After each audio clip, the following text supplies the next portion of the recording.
Grab your beverages and turn up your interweb. Solving the world's problems 12 ounces at a time. It's Dudes and Beer.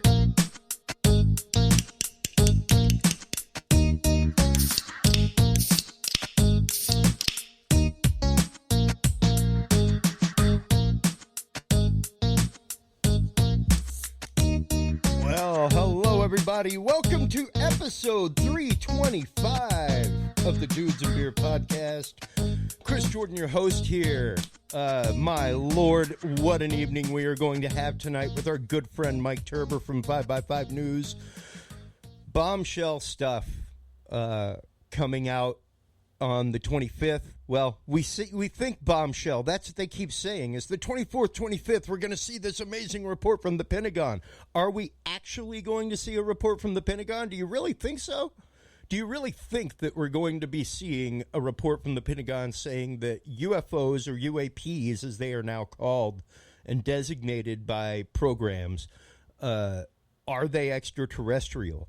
We'll be getting into a lot of the terrestrial technology that is no longer really like even high-tech, cutting-edge technology. This is stuff that was released publicly a year or so ago, which means that at that point it's probably close to a decade old and at least 5 years out of being proven as being a working technology. So we'll be getting into some of that.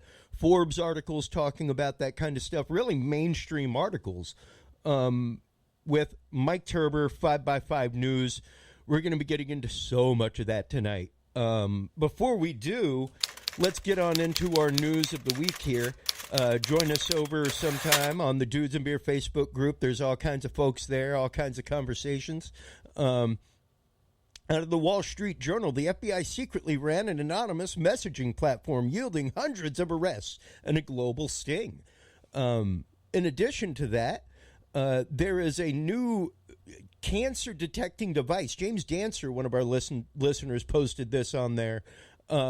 It's like a glass ball that they put beads in, or bees, bees. And whenever you breathe into it, depending on which chamber they go into, with the CO2 content, is whether or not you have cancer, and it's wildly accurate. Out of Vice.com, this lady sent her iPhone to Apple for repair, and the techs uploaded her nude pictures to Facebook. Lesson, maybe keep those nude pictures in a locked folder of some sort.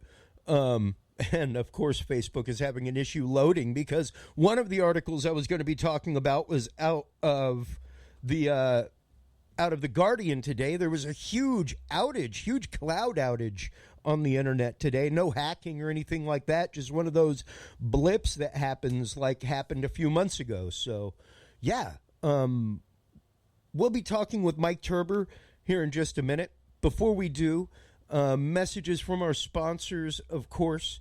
If you are like me, suffer from anxiety, I know my doctor has put CBD on my recommend list. I don't know if you've talked to your doctor, but you should, because CBD is absolutely legal in all states now. It is hemp-derived, and True Hemp Science is one of our sponsors.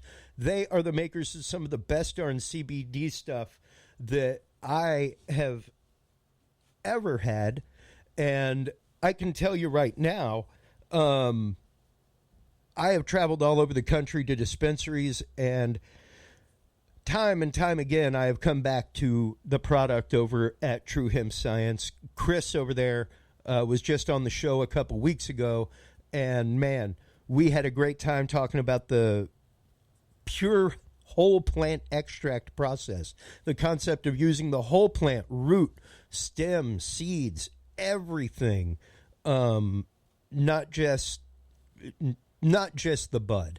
So stop on by. TrueHempScience.com is the website that you want to go to. Dudes7 is the code that you want to use to save 7% off your order of $50 or more, as well as get two wicked huge edibles for free, be they cookies like these or they're brownies. Both delicious, both fantastic. You get two of those in a pack. You get one pack for free as well as 7% off of your entire cart order of $50 or more at truehimscience.com with the code DUDES7. And speaking of sponsors, speaking of all that, here is a message from our sponsor, Podcast Cadet. Have you considered starting a podcast? Looking for a way to make your business a voice of authority in an industry? Whoops. Here you go, folks. Sorry about that. A little bit of behind the scenes for you. Had a little bit of a technical issue there. Little techie blip. Okay. For some reason, our queue system doesn't want to work right now, and that's just funny. So if you want to start off a podcast for yourself, your friends, your family, church, school, business, whatever, stop on by podcastcadet.com today. Podcast Cadet is your source for everything podcast related, whether you're trying to brand a show, start a show, whether you already have a show and just want to take it to the next level and learn to find new, fantastic ways to reach your audience and engage your audience. Stop on by podcastcadet.com today. Use the code DUDES20 to save 20% off of your entire cart, everybody. So, once again, podcastcadet.com is the website. DUDES20 is the code that you want to use to save 20% off your entire cart. Our guest tonight, Mike Turber from 5x5 News. We will be getting with him in just a moment after we have a couple of clips to kind of wet the palate for this evening. We had quite literally a new wave of disclosure stuff coming from the Pentagon, or at least hopefully coming from the Pentagon. We will find out come on the 24th, 25th. It's really interesting how the New York Times has already said, not really because we've seen the report, but the report hadn't been declassified or given to Congress yet. So how did they get the report? We'll be getting into that. We'll be getting into some of the Nimitz timeline, some of the issues with the Nimitz video. We will also be getting into George Knapp and CBS 8, the new video that has just come out from them, as well as this clip right here from Fox News. Meantime, UFO sightings in New York have nearly doubled since the pandemic began, and we are getting new video from the Navy showing pyramid-shaped objects flying in the sky. Brian Yennis is live for us in Brooklyn, New York. Brian, good morning. Trace, good morning. This extraordinary video and images of unidentified flying objects, or UFOs, were leaked to investigative reporter Jeremy Corbell and investigative reporter George Knapp. This night vision video purportedly shows 3 pyramid-shaped UFOs flying over the USS Russell off the coast of California in July of 2019. At one point, these UFOs reportedly hovered just 700 feet above the tail of the Navy destroyer, making, quote, extraordinary maneuvers. Now, Corbell says the unclassified video is part of a classified government report intended to educate officials about unidentified crafts flying over restricted airspace. These cell phone photos taken by a FA-18 pilot in March of 2019 show 3 different unidentified aircrafts off the coast of Oceania, including 2 UFOs dubbed the Metallic Blimp and another called the Sphere. A Department of Defense spokesperson said, quote, "I can confirm that the referenced photos and videos were taken by Navy personnel. The Unidentified Aerial Phenomena Task Force has included these incidents in their ongoing examinations." However, the Pentagon was unwilling to confirm these 3 photos, which Corbell says came from the USS Omaha, showing a UFO diving into the ocean and disappearing. That is an extraordinary piece of technology. Whoever is operating these technologies are far more advanced than anything we have in the U.S. arsenal, and that should be a warning sign. We need to find out the intent of the operators of these vehicles. Extraterrestrial or not, a bombshell UFO report is expected in June from the U.S. government. Trace. Look forward to that. Brian Yennis live for us. On a pitch-black night off the coast of California, newly leaked video allegedly shows one of the U.S. Navy's stealth ships tracking an unknown object in the sky. And after a few minutes, Splashed. Mark bearing range. the 2019 footage obtained by filmmaker Jeremy Corbell, who last month released another video of an upside-down pyramid UFO hovering above a Navy destroyer. This is part of a much larger series of events that we're going to be learning about. The Pentagon confirming the video was taken by Navy personnel. The images now being reviewed by a government task force set to brief Congress next month on what they call unidentified aerial phenomenon. This weekend, 60 Minutes speaking to fighter pilots who reported seeing unidentified flying objects. Every day for at least a couple years. Former Deputy Assistant Secretary of Defense for Intelligence Chris Mellon says sensor technology has improved dramatically over the years, but pilots have reported seeing some of the same things for decades. Are there any similarities between these recent incidents and incidents that go back as far as half a century? There seems to be a lot of continuity there. He says one of the biggest problems is the stigma that comes with talking about UFOs, something a Navy lieutenant commander also told CBS she struggled with after she and 3 others saw a 40-foot flying object disappear in 2004.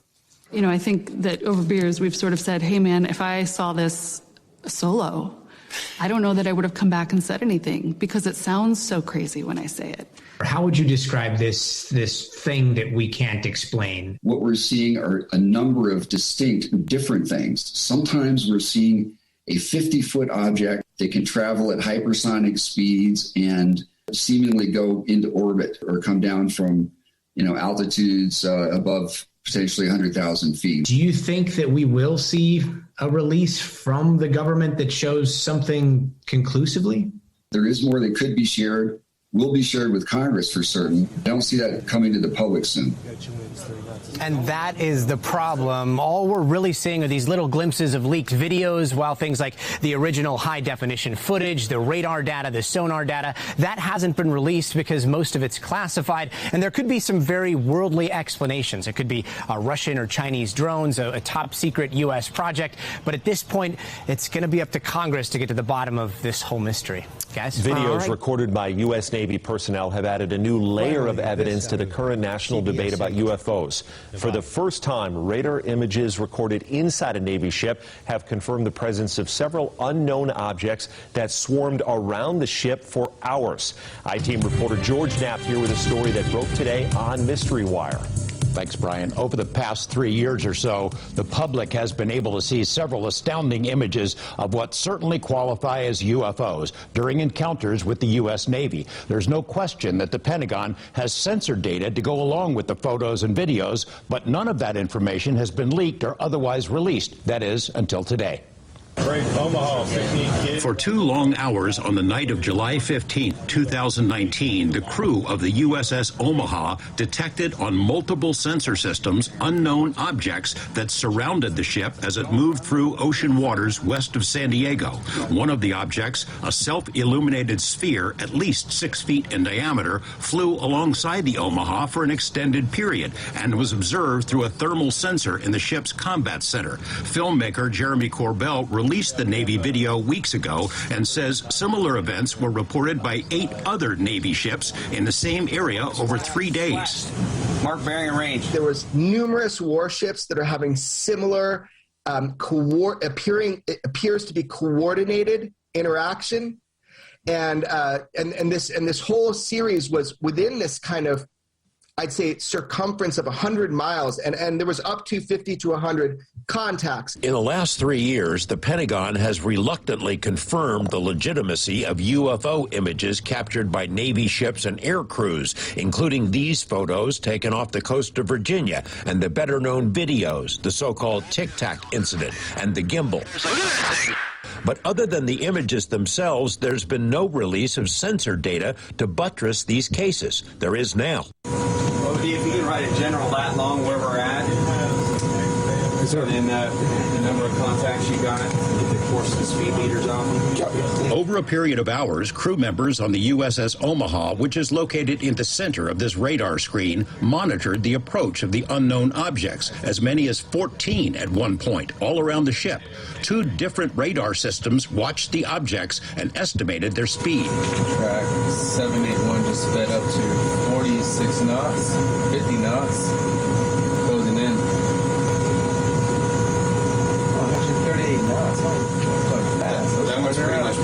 000 relative, right? Yeah. Corbell obtained the images from sources he declines to identify. The Pentagon's UAP task force considers the Omaha spheres to be true unknowns. The ships that were under observation by the unknowns were unable to track where they came from or where they disappeared to. The Omaha sphere appears to have vanished into the ocean. What was splashed? At that point, it also vanished from all sensors. In one video snippet, 9 of the objects were seen around the Omaha, but 2 of them dropped off, somehow invisible to 2 radar systems. And it supports the hypothesis that these are not just a balloon dropping into the water, or it's not something that is easily explained. These are true unidentifieds in mass number, and we'll talk more about that, but that's what we're showing people, where you have radar data that goes with FLIR data, what everybody has been belly aching for. So here you go. If these are foreign-made high-tech drones, how do they fly with no wings, rotors, or detectable exhaust? Do they possess some sort of cloaking ability? The sensor data, combined with the video images, raises difficult questions. These are unidentified. We don't know what they are. Everybody tries to corner me in saying they're aliens or something like this. I have no idea. Maintain track as best you can. George Knapp, 8 News Now. The video. And there you have it, folks, from the indomitable George Knapp himself. Welcome to the show, Mike Turber. How are you doing this evening, my man?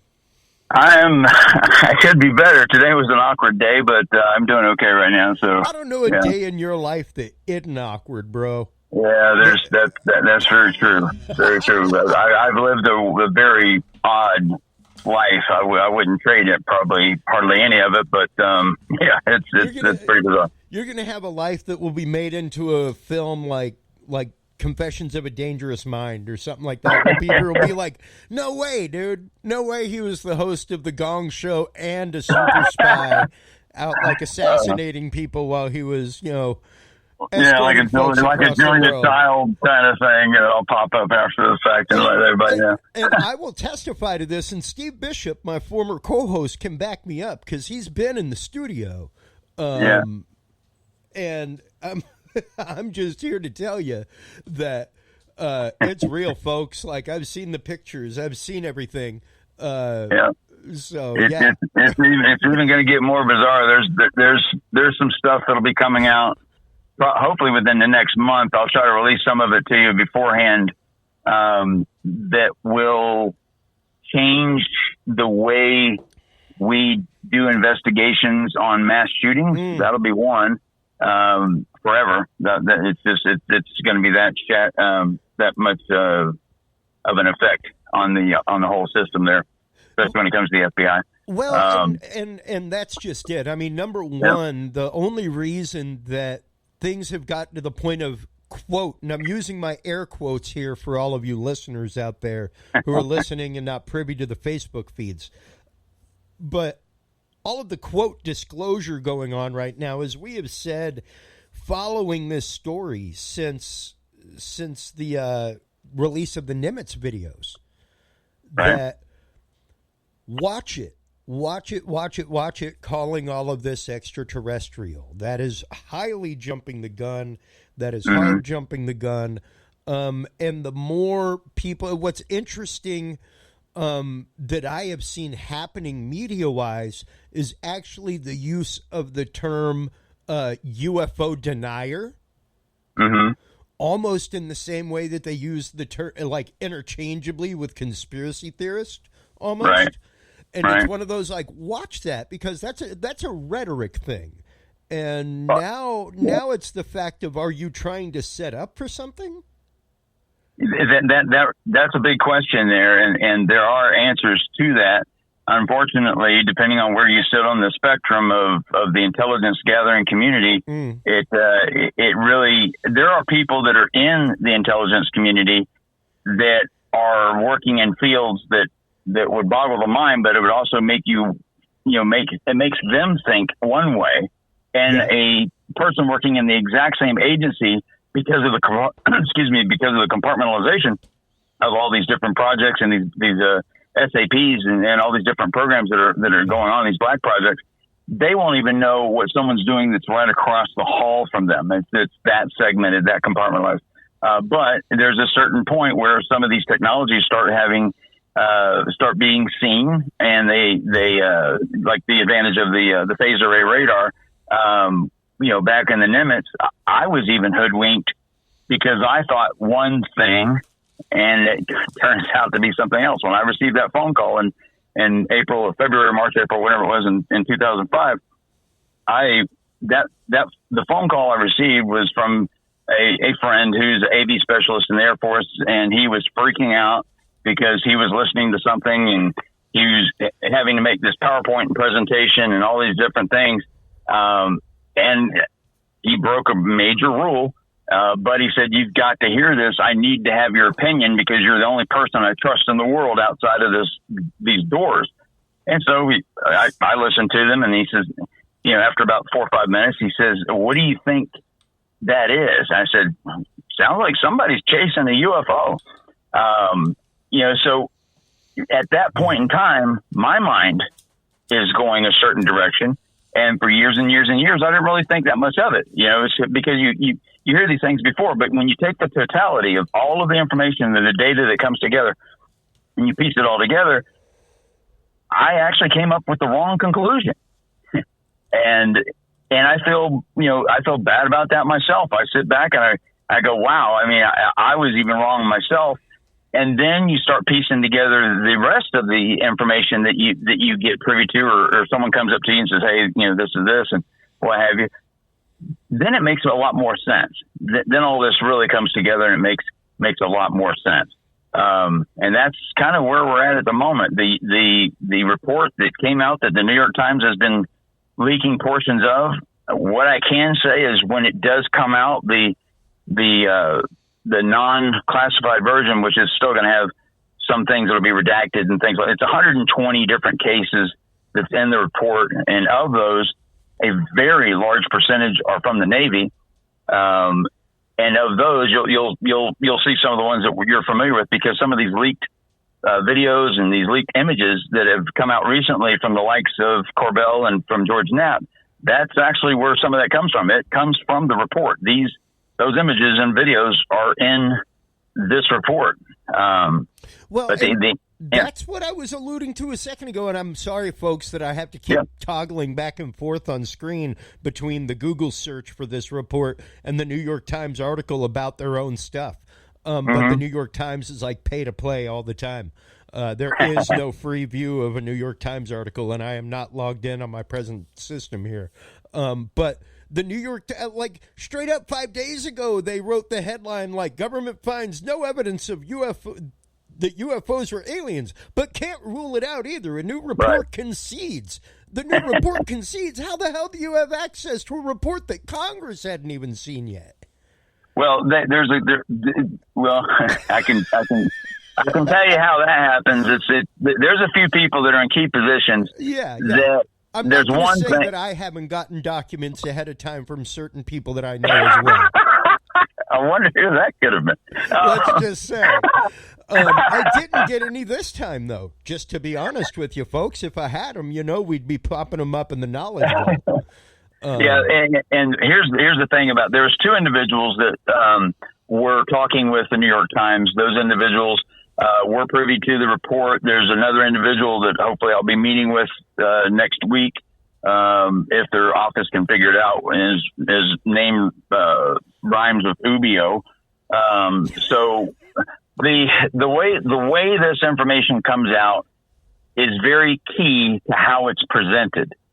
So the New York Times was not carte blanche given a copy of this or whatever. The reporter sat down with somebody that had the report. Things were shown, notes were taken, and things of that nature. Keep in mind that part of this report is digital in format, and that digital part of the report is trackable. So it's not like something that somebody's going to run around with and start opening up these PDF files. Well, there's a leak right there, in someone's computer. So when you see these things, you're going to see, if someone does leak it, you'll see a screenshot, which is a problem. And you'll also see someone with their own cell phone camera taking images, of parts and portions of the report. That's probably going to come out before the 24th and 25th. But the other version of the report, when it comes out, it's going to be quite a bit scaled back. But the key takeaways from all of this, as predicted many times over the last few months, I've been telling everyone that there will not be disclosure in this report. It will be anticlimactic for most people that are excited about it, because it's going to come out and say things that are still going to be the same ambiguous and vague dialogue that we've received from the government for years and years and years. Yep. And the reason for that is because our government is classic game changer or game player in the art of fear mongering.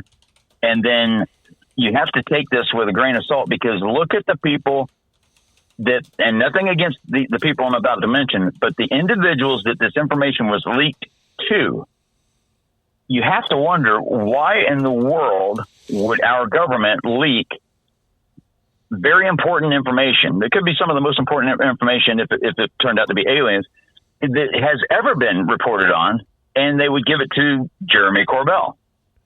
That, I don't know about you, but it doesn't make a lot of sense to me. It makes sense to me now, but it didn't make sense when they did it. And nothing against Jeremy. He's probably a great guy, but whatever. But he would be the one that would accept it and then probably, run with it and be that spokesperson for it. And that's what they were looking for, and that's what they found in Jeremy Corbell and obviously George Knapp, which I respect greatly. I would, and hey man, I'm not going to say that I wouldn't have run with it in some way, shape, or form as well. And what's interesting is, once again, they have said nothing. They have confirmed nothing. They have done nothing but confirm the fact that, yes, these videos were taken by our fighters. These are actual videos, and they were taken by U.S. Navy personnel. Right. So basically, they confirmed that the unidentified flying object was a video. Yeah, they confirmed that the unidentified flying object is an unidentified flying object. When someone comes out and they says they confirmed that UFOs are real, I'm like, well, that makes no sense when you really think about it. Yeah, they just confirmed that, yes, it's a video of something that we don't know what it is. That's right. But however, and I posit, and we posited the whole time, yourself and myself right here on this program, to, like you said, the dismay of many people in the community, that what we're looking at more than likely is probably our own, or quite possibly something from a foreign government, which still, yes, in the case of the things we've seen so far, not one of those are Chinese or Russian. The stuff leaked by Corbell. And I can say this with very, very, let's just say a lot of conviction, and to the point where I would put everything on the line. You know me, if I'm going to take evidence and sit in court and actually present evidence, that's how I go when I do that to a certain point. When I'm given a task and say, hey, figure out what this is, let us know, I generally will take it to the mat, or I'll come back and say, you know what, I really don't know. Or I have a percentage on it. Or even I was utterly wrong, like you just did a minute ago. I just told you a few minutes ago. Exactly. I will admit when I'm wrong. It's unfortunate that so many people in this arena they don't, or science is an ongoing thing of learning something and then learning that what you learned before is probably a little bit wrong, and you have to correct. It's like a course correction. It's a constant course correction to put you on the path to where the answers lie, and that's just how this works. The scientific method, that's the way it works. But the unfortunate thing is so many entities don't follow that same path. They're told something, and then if you come back 2 months later and you say something slightly different because you have new information that modifies what you previously said, then they say, oh, you're this or you're that or blah, blah, blah. And that's just simply not the case. This whole thing with the recent videos, I sent you some images, just to give you an idea of how weird this is. 2 years ago, the three images that were leaked by George Knapp of Mystery Wire. Of course, he's in the Las Vegas station as well as CBS 8. So you have those three images that were taken by cell phones from the Wizzo in the back of an F-18. It's amazing how all these relate to F-18s, right? So you have these images taken by a cell phone, an iPhone, but one of those images was actually leaked 2 years ago, and that image was, I'll say the words in my opinion, but it's really not an opinion.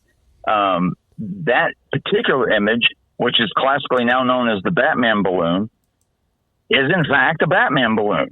And the idea, people are saying, well, here's what you'll hear: balloons don't make it to that altitude, or all these different things. And then if they just do a little bit of research, they'll find out, wow, these balloons can actually make it to that altitude because they're not the 18-inch party kind. This is a 3-4 foot balloon. Yeah. And same thing again. But then 2 new images come out. So George Knapp produces 2 new images, but they don't conclude or tell everyone that, oh, by the way, that first image that leaked out before, that's this. No, they don't do that, because that's not what gets people to watch your channel and watch, the Mystery Wire or what have you. What gets people there is the controversy or the, saying that this could be extraterrestrial in origin. Well, they may make Mylar balloons on another planet and bring them here and float them in our atmosphere for some reason. But that particular one, I think anyone that looks at it and they use a little bit of research, they'll find out that it's a balloon. Yeah. And I'm a believer. I want this to be aliens so bad. Same. Like, dude, so you bad. know me. You have sat here in this studio. You've had drinks with me. We've talked for how many hours off the air, in addition to the hours that we talked on the air. I am a believer to the core of my soul, but I can't not filter information, man. I can't just ignore things like the article that we covered, you and I. A year ago. And we can't. Here, here it is, up on the screen, May 11th, 2020. Almost a year ago, folks, from Forbes. U.S. Navy laser creates plasma UFOs. It's literally a airborne laser. And look at that, oddly enough, an F-18 Hornet in the diagram. Imagine that. Oh, that's the F-18 diagram, and it shows should be a Sidewinder missile or something on there too, right? Yeah. So I remember that diagram. It is it is precisely that. It is a laser-based pod on the airplane that projects a plasma hologram of another fighter or another object, whatever they want. Right. Not just the same size as an aircraft, but going speed and everything else. Everything. Yep. And fully three-dimensional. And at the same visible, and at the same time intended to be seen brighter on an infrared targeting system like the FLIR, which is every single video that we've gotten from them is FLIR based. All of them. Correct. Every single video, any video that we've seen of any of these craft, every single one has been, in this case, at FLIR, which is the AT FLIR made by Raytheon, which I've been to Raytheon, which is right, it's right down the road from you. It's in McKinney, Texas. Yeah. So that's where that plant, that's where they're made. They got a huge plant in Houston. Yeah. Yep. And so when you look at this and you start piecing the puzzle together, because here's the responses we get. Well, these are seen on multiple sensors, and you can't fool multiple sensors. Yes, you can. Yeah, you can. Because, no one can say, like Chad Underwood, when he had that object on his at FLIR, he never saw the object with his own eyes, never once. Yep. But he said that the object exhibited maneuvers that were beyond the scope of what physics could explain. And it probably did, because you can aim a laser. That's the famous Go Fast video. The one that Chad Underwood did is actually Tic Tac. Oh, is it Tic Tac?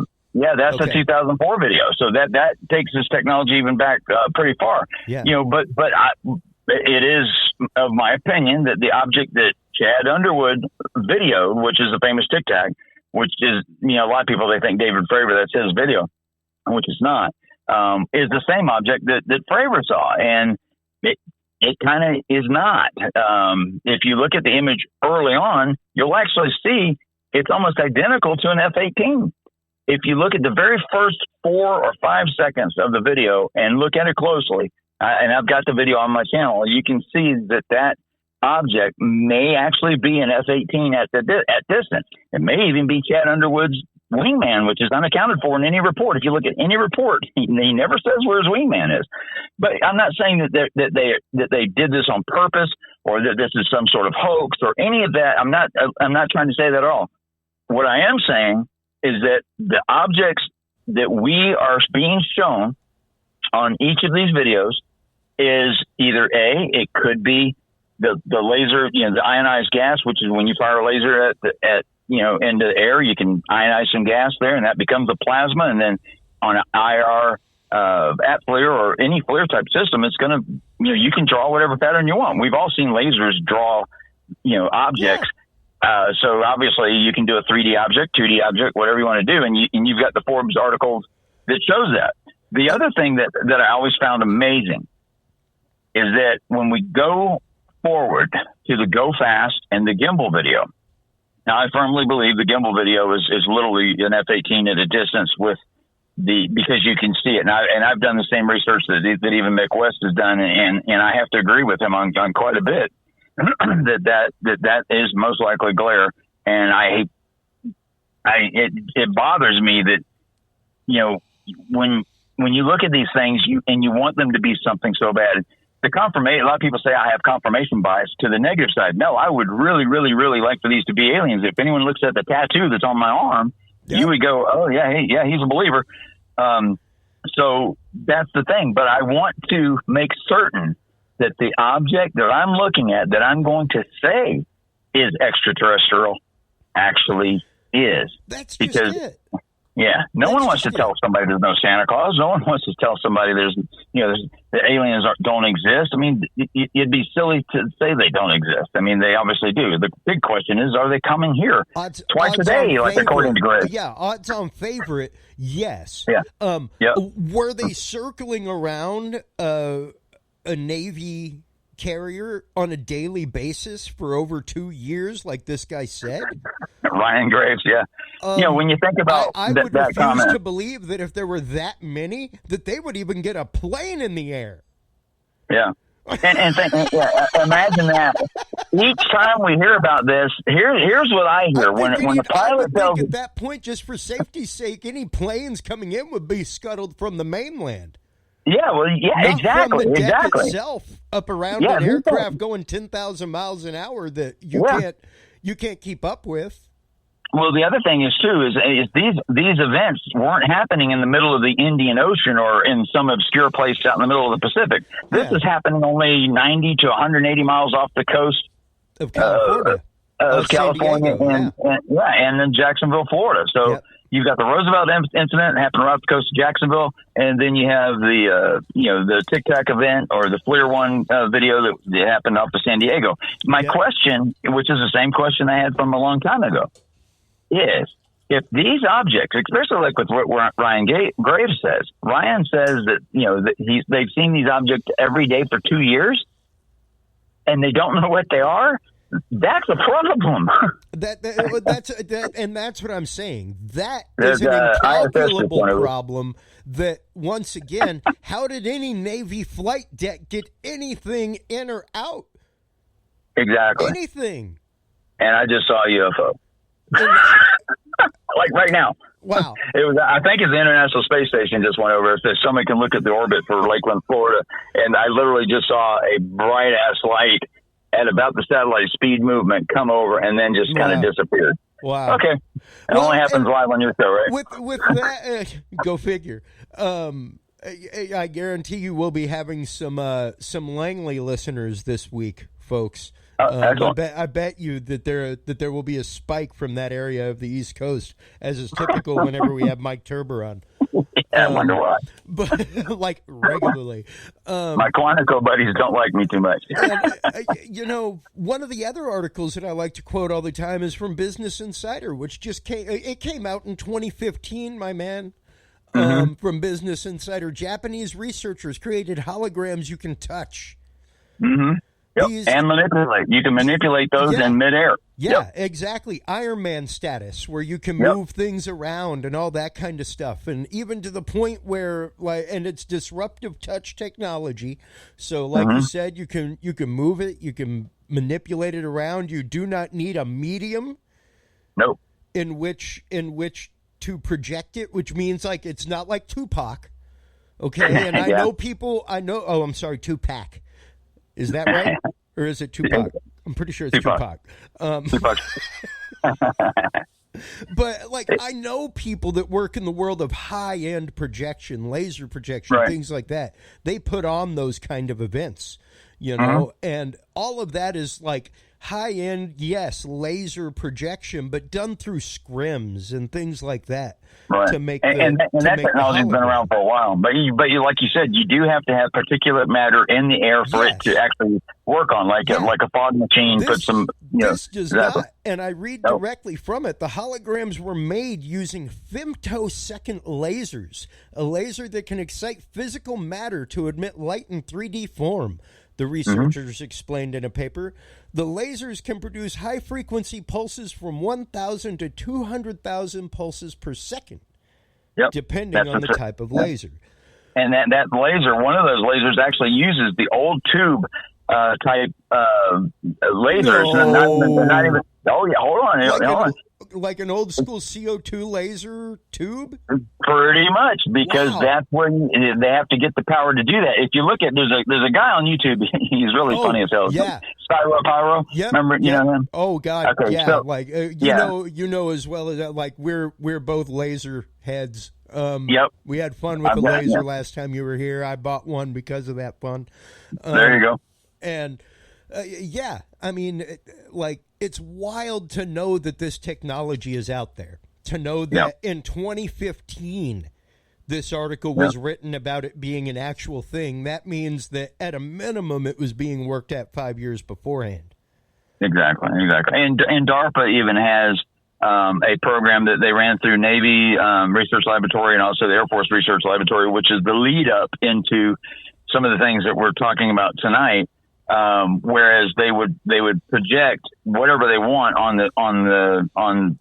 in the air, and there's this one room when you walk into it that they have this globe. It's actually there may be video of it. I'm not really sure if it's declassified yet, but it's a globe of the Earth with the current weather put on it as well. So there's about, I don't remember how many lasers, multiple lasers in there that actually draw this thing, but you can reach into it and actually.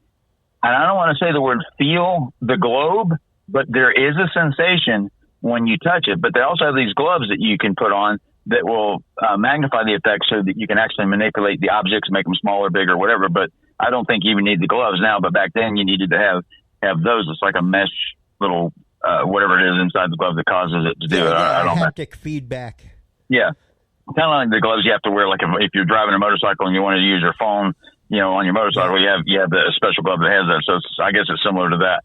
But, you know, it gets real interesting. But going back to the UAP report, which is, we're looking at the 24th, 25th for that to come out. And the recent videos that we've seen, the images, which actually got us down this path, of them able to project these objects. There's another technology that has been utilized that may explain for the pilot Ryan Graves why he saw so many or what have you. There's two distinct technologies. And this is where the rubber meets the road. This was told to me, and I'm going to confirm it, and this is something I'm telling you. I'll sit on a witness stand, and I will testify to this. First off, I was told that the United States would not use its own technology against itself in a training type atmosphere, right? That they would not have these false images or this or that or whatever. I can confirm that is not the case. What is the case is that during a red team type event, they actually use what's called DRFM technology. They pronounce it, or they give it the pronunciation of DRFM.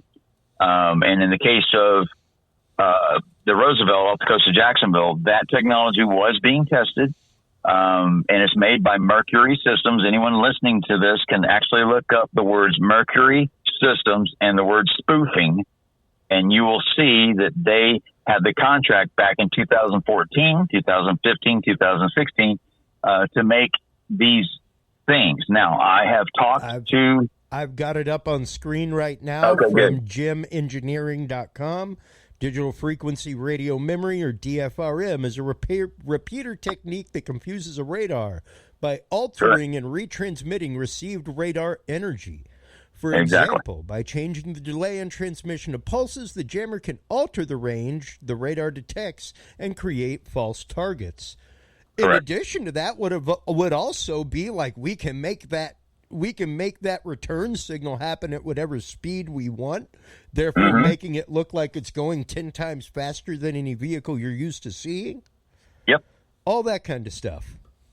That sounds pretty interesting, huh? Now, so if you take that into consideration and the fact that it was being tested at the onset of 2 aircraft carriers, both receiving upgrades to their radar systems, okay, the Spy 1B radar system, and then you look at off the coast of Jacksonville, the objects that were being seen, now I was told by one of the companies that the system requires about 100 watts of power. And that this particular individual that I was talking to, I won't say his name, did tell me that he doesn't believe that could be carried on a balloon, but I don't think he was aware of just how much weight balloons can carry.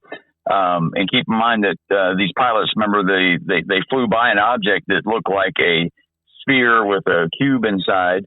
That happens to be almost identical to the reflectors that's utilized in one of these systems. In weather interferometry, yeah. Yeah, whenever you look at a weather balloon, it literally looks almost like in the middle, the reflective array is almost like an aluminum shoebox that's had a hole cut out of it.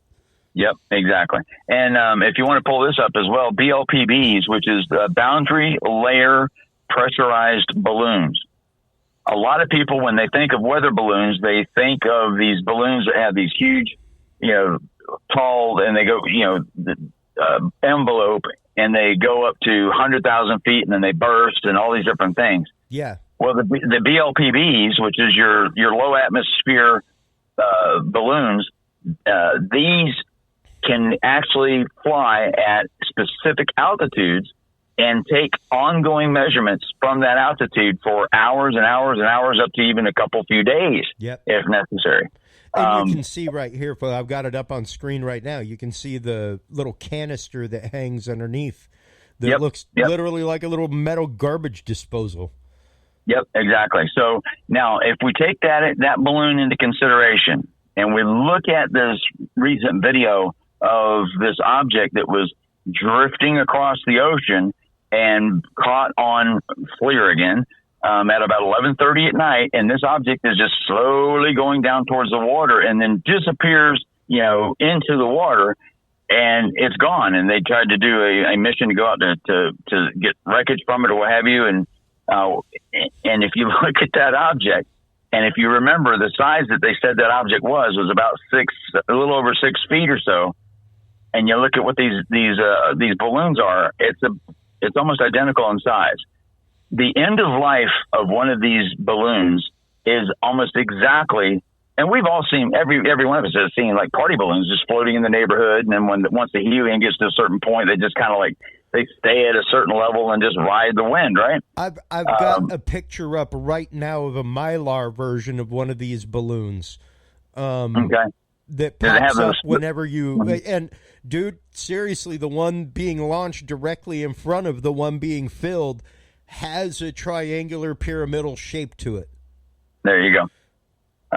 So you have all of this prosaic possible explanations, but the problem is that it's like that old equal time rule. If you're going to say something, and then you want to give equal time to the other side, which never happens because no one wants to hear what something's not. They want to hear what something is. But it's kind of reversed. I mean, no one wants to hear this. There was no sightings of Sasquatch yesterday. No, who cares? You want to know, did someone see a Sasquatch? Yeah. Oh my God, I gotta run home and watch this on TV. I'm lucky I didn't get killed by that Sasquatch.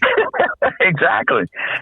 And so the problem is that whenever someone like myself or McWest or some of the others that are out there, there's not a whole lot, because a lot of people don't hang around long enough because of the continuous ridicule that you receive from this whole arena.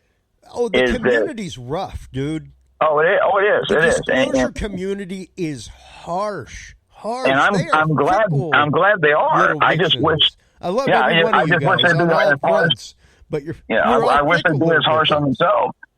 If someone comes out, here's the problem I have. If someone comes out and says something, if it fits the narrative and is within the realm of what that community wants to know about, then they will accept that almost at face value. Yeah. But if someone comes out and says something's not something, the amount of information and the amount of evidence that person has to produce to prove that it's not something is ridiculous. And that's what I'm saying. Now start hearing the word UFO denier used in the exact same way, the exact same connotation that people use tinfoil hat wearer or conspiracy theories. And hey, just so y'all know, they don't wear tinfoil hats. You know why? Because that amplifies the signal, you dunso. That's true. Stop it. You aren't grounded. Make it bounce around inside you. Put a potato in put a potato in a aluminum foil and put it in the microwave and see what happens. Exactly. Thank you. God, I love you, but I get it. I understand that. And one thing about Christopher Mellon, when we start talking about these individuals, Hal Puthoff, Christopher Mellon, Lou Elizondo, all of these guys, I've been in touch with all of them, and it gets a little hairy at a certain point, and the issues that come about are, if someone presents something to them that says, hey, we've kind of pretty much proven that Go Fast is not what you guys said it was, and they never acknowledge it and accept it. But Christopher Mellon on the program Unidentified actually utilized Carl Sagan's famous saying, extraordinary claims require extraordinary evidence. And I'm sitting there and I'm saying, God, I was like, hey, Chris, this is what you said on your own show. Yep. So hey, I say it all the time. Like, just because I had a religious experience and felt the true presence that I know to be God and all that is good in the universe does not mean that exists. But it exists for you. For me, I will never deny it exists because I have experienced that. And more than once in my life. So for me, it's a traceable experience. But for somebody that might have the same experience and not have a religious background, is it God? Or is it something, or is it a ley line in the earth? Yeah, I mean, we can misinterpret so many different things, or interpret it properly and then interpret it, prosaic, when it actually was a religious experience. I mean, it goes both ways. But what happens to you is a truth for you, and this is where the two words get transposed a lot. I see the word truth and fact constantly transposed back and forth because for some people they're the same. Exactly. For some they are, but they're not. No, they are not. Exactly. Go ask any lawyer. Go ask any judge. They are not the same, even in a court of law. Yeah. Because but as soon as someone says the words "that's true," and their experience of the event. Yep. And as soon as someone says the words "that's true," someone else interprets that as, well, he said it's true, so it's obviously a fact. Yes, it's secondary confirmation now. Exactly. Yeah.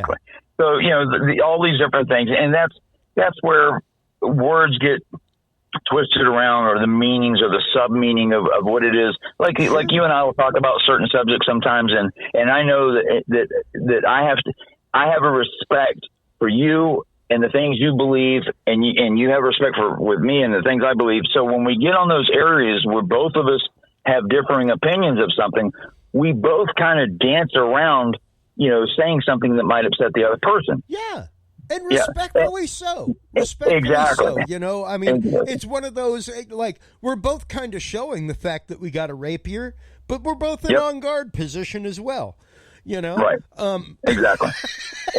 and so the takeaway from that is something like this. If you and I can do it, what happens is that when I'm asked a question in a more like an official capacity, and someone says, "Is this blah, blah, blah, I will answer that question to that person in what I believe to be a factual manner if I know the facts of it. Mm-hmm. I won't come out and say, well, it could be blah, blah, blah. I don't say it could be when it becomes a point of contention or a point that actually someone's going to go make a decision about it. Someone says, is that the enemy? And I go, yeah, it could be. Are they going to drop a bomb on that based on me saying, yeah, it could be? Could be. Could be. Could okay, be let's drop a few bombs. Well, could be tell them all let God sort them out. Odds on favorite, they might. Yeah. They just and so that's where the problem is. Yeah, I mean that's where you run into some certain issues. They may become philosophical issues. They may be psychological issues. It could be all kinds of different issues when you have to come up with those decisions. Mike, once again, that is quite literally the crux point that we have brought up about every one of these videos. Yep. Be it Go Fast, be it Tic Tac, be it Gimbal, be it the new radar information, be it the triangle UFO, the pyramid that George here's a classic, something that just happened in the last few days. There's a pilot, his name's, I can't remember his last name, it's Chris something that starts with an L. And he came out to debunk the debunk of Go Fast. And so, which at this point is not really debunkable, but he did. And he's saying that the information, Chris Leto. So the information that's inside the video actually debunks itself. And we've all had this conversation, and they've had 3 years to say that, hey, when he locks on that target, when he locks on Go Fast, and it says 4.4 nautical miles, which equates to 26,735 feet, that's what the device, the app flare, is telling us. Yeah. But because he's a pilot, and because he has 18 or so many years of experience, just because of that, it is taken that I have to be wrong, Mick West has to be wrong, because he says so. And that's just not how science works. It doesn't matter who presents the information as being factual. If it's factual and you can back it up, that's what it is. But this pilot, unfortunately for him, is bringing himself into an area, and he's relying on information that is factually incorrect.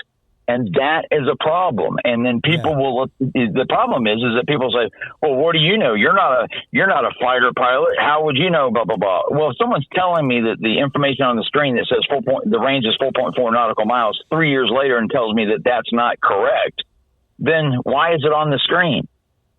Why does that at-flare pod tell us that it's 4.4 nautical miles away if it's really not, and all these different things, and just don't put it on the screen?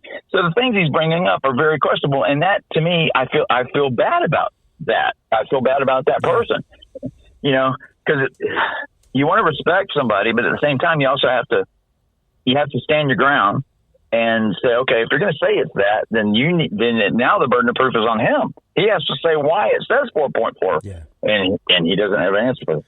It gets crazy. Well, and it's kind of like the researcher up along the beginnings, and I'm trying to find the article right now. I cannot remember her name, who was saying specifically, and I want to say it was a Popular Mechanics article that she was quoted in, saying that the UAPs looked as though they were AI controlled.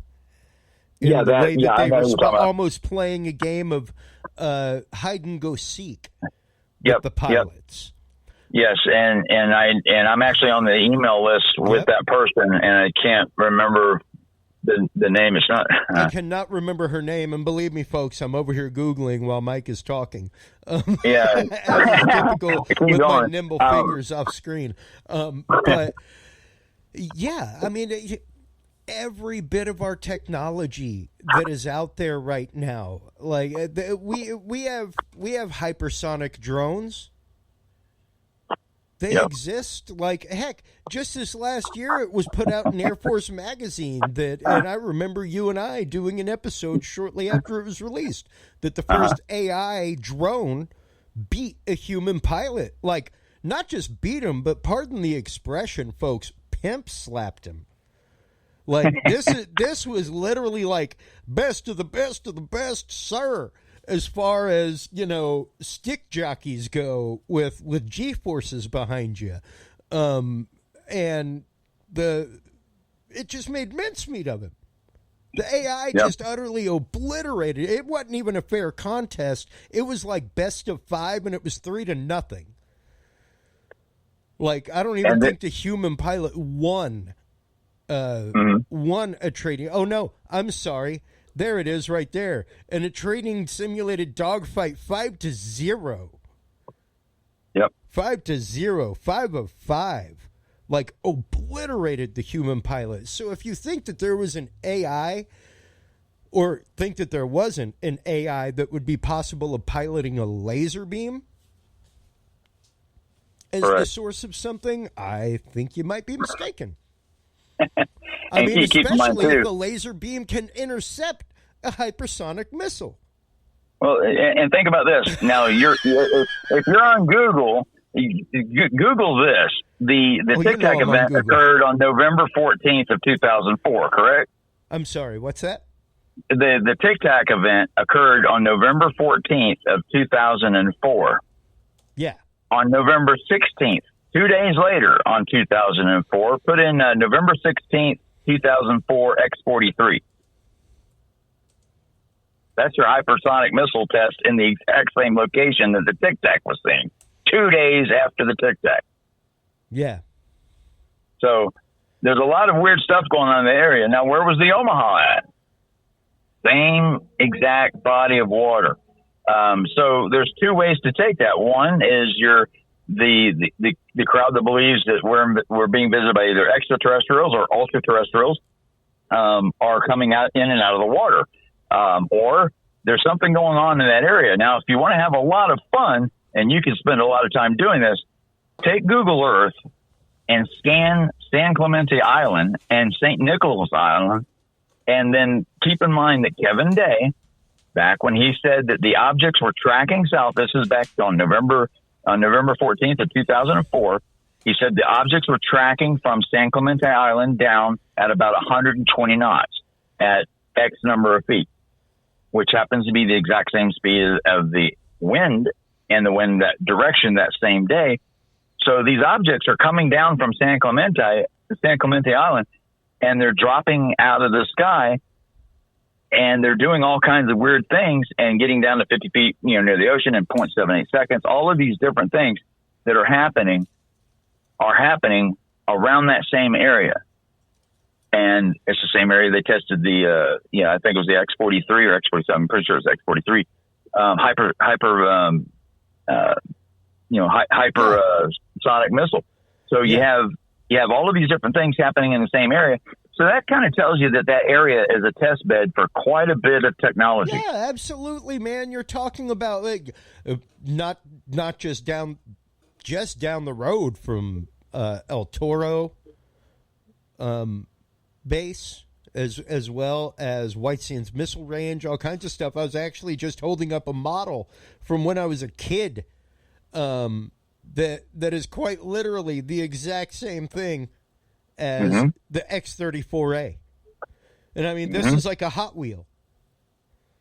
Yep. Pretty amazing stuff. So it's one of those like, you think these things have been secret. That was from a series of Hot Wheels back in like the 80s that had like the SR-71 and the U2 and stuff like that in it.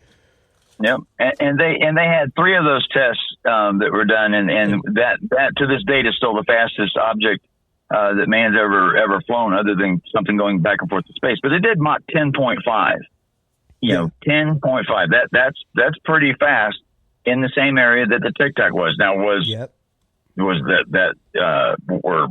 these intelligent beings monitoring our testing program, the things that are going on there? The aircraft carrier had nuclear power. They're testing. Why would somebody come from X number of light years away to check on us on our nuclear power? Well, and even that would be one that, a lot of people would be like, hey, what about, I'm trying to find the article that I pulled up earlier today for us. Oh, there we go, from Forbes once again.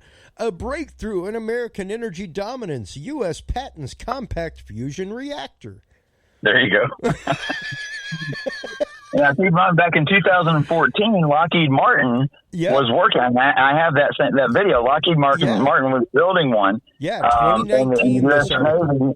Yep, and the Navy was working with another company called EMC2, and they canceled the contract with EMC2, but then continued on with Lockheed Martin because of the relationship they had. Now, the video says that we will have a working prototype within 5 years. Of course, we've been promised that for years and years and years. That would have meant in 2019, we would have had a working prototype of a compact fusion reactor.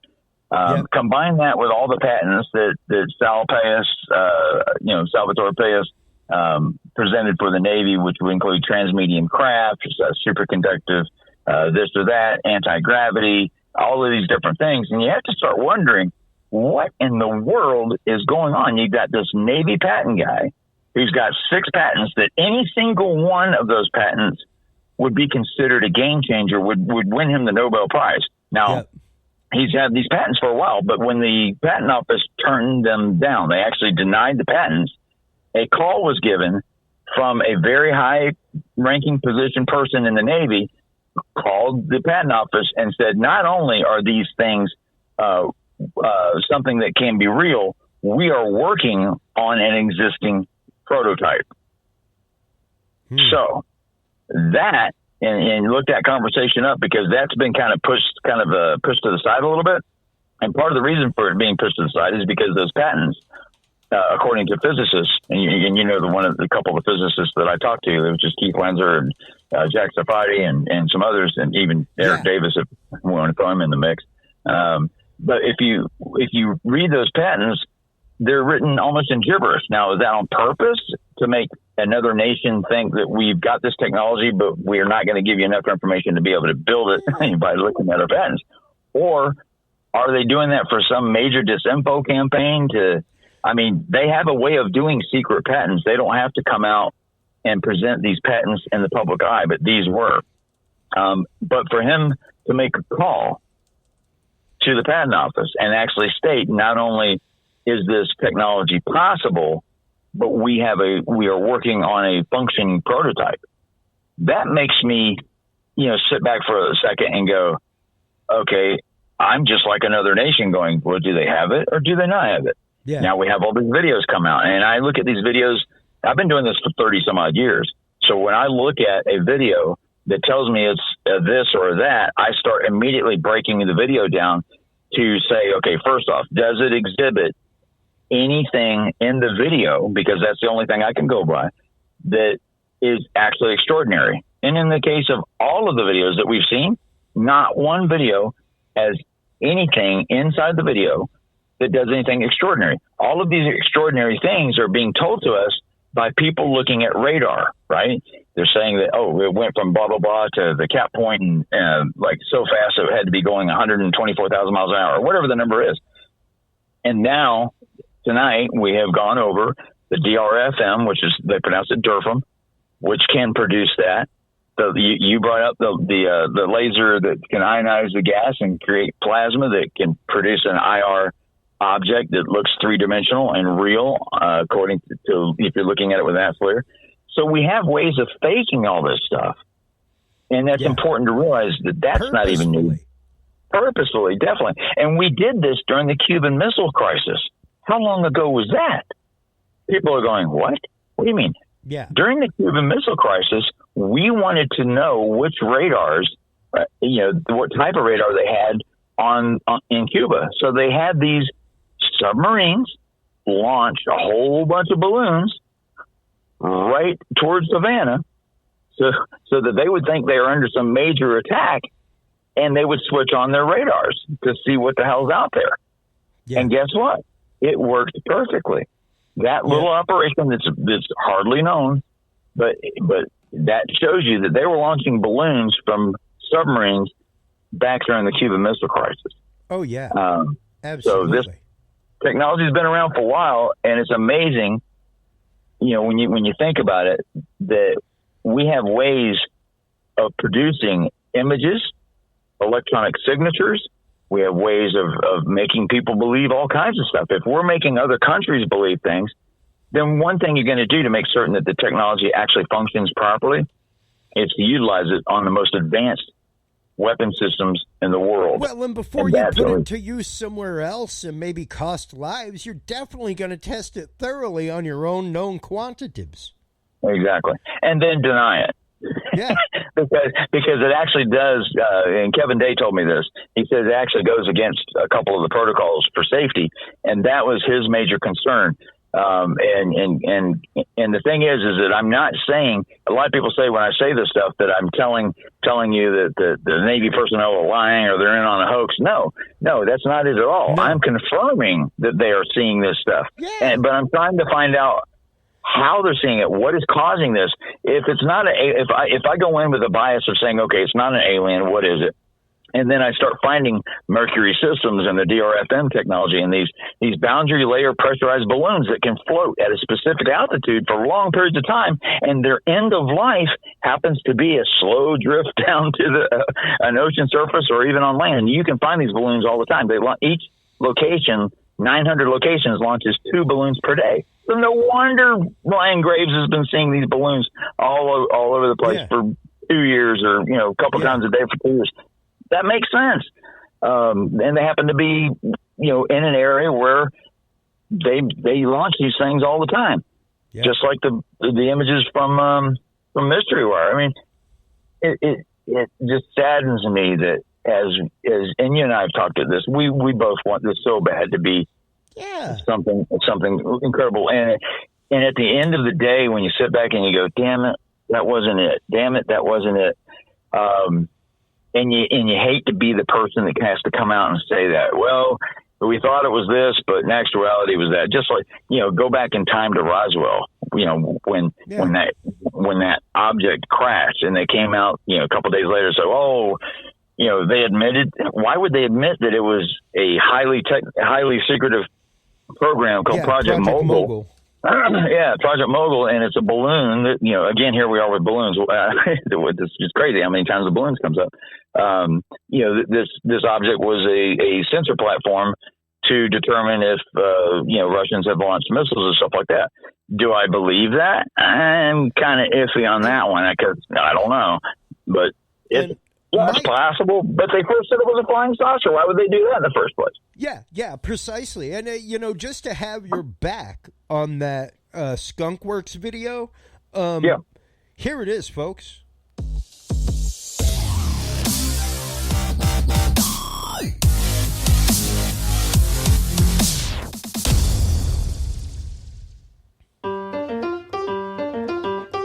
That's it.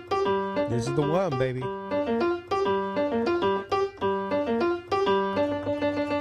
$50 ago, when people were super excited about nuclear power, we tried to put it on everything, including airplanes. There were some big operational issues that wasn't safe. Fusion is a much safer option. A next generation of airplanes that doesn't rely on fuel and can just stay aloft, unlimited range, unlimited endurance. That's what nuclear fusion can do for an airplane. And for those of you not able to see, nuclear fusion is the process by which fusion reactor the sun next works. to him is about the If you size take a gas of maybe and you heat it like up, 2 or 3 eventually it refrigerators separates put into together. ions and electrons. He's got one that's When about the ions the size get of hot a big enough, TV. they can overcome their mutual repulsion and collide, fuse into one piece. When they do that, they release a lot of energy, 1 million times more powerful than a chemical reaction, for example. What we're trying to do is control that reaction here on Earth. We put it in a magnetic bottle that can contain the high temperatures. You need hundreds of millions of degrees. We can release in a controlled fashion net energy. We think we have a very robust strategy going forward that has potential for success. What this concept does is it's a high beta concept, which means we use a high fraction of the magnetic field pressure. We use all of its potential. And that means we can make our devices 10 times small. So instead of something the size of a building, we have something the size of a large truck. The small is the reason we can do this quickly.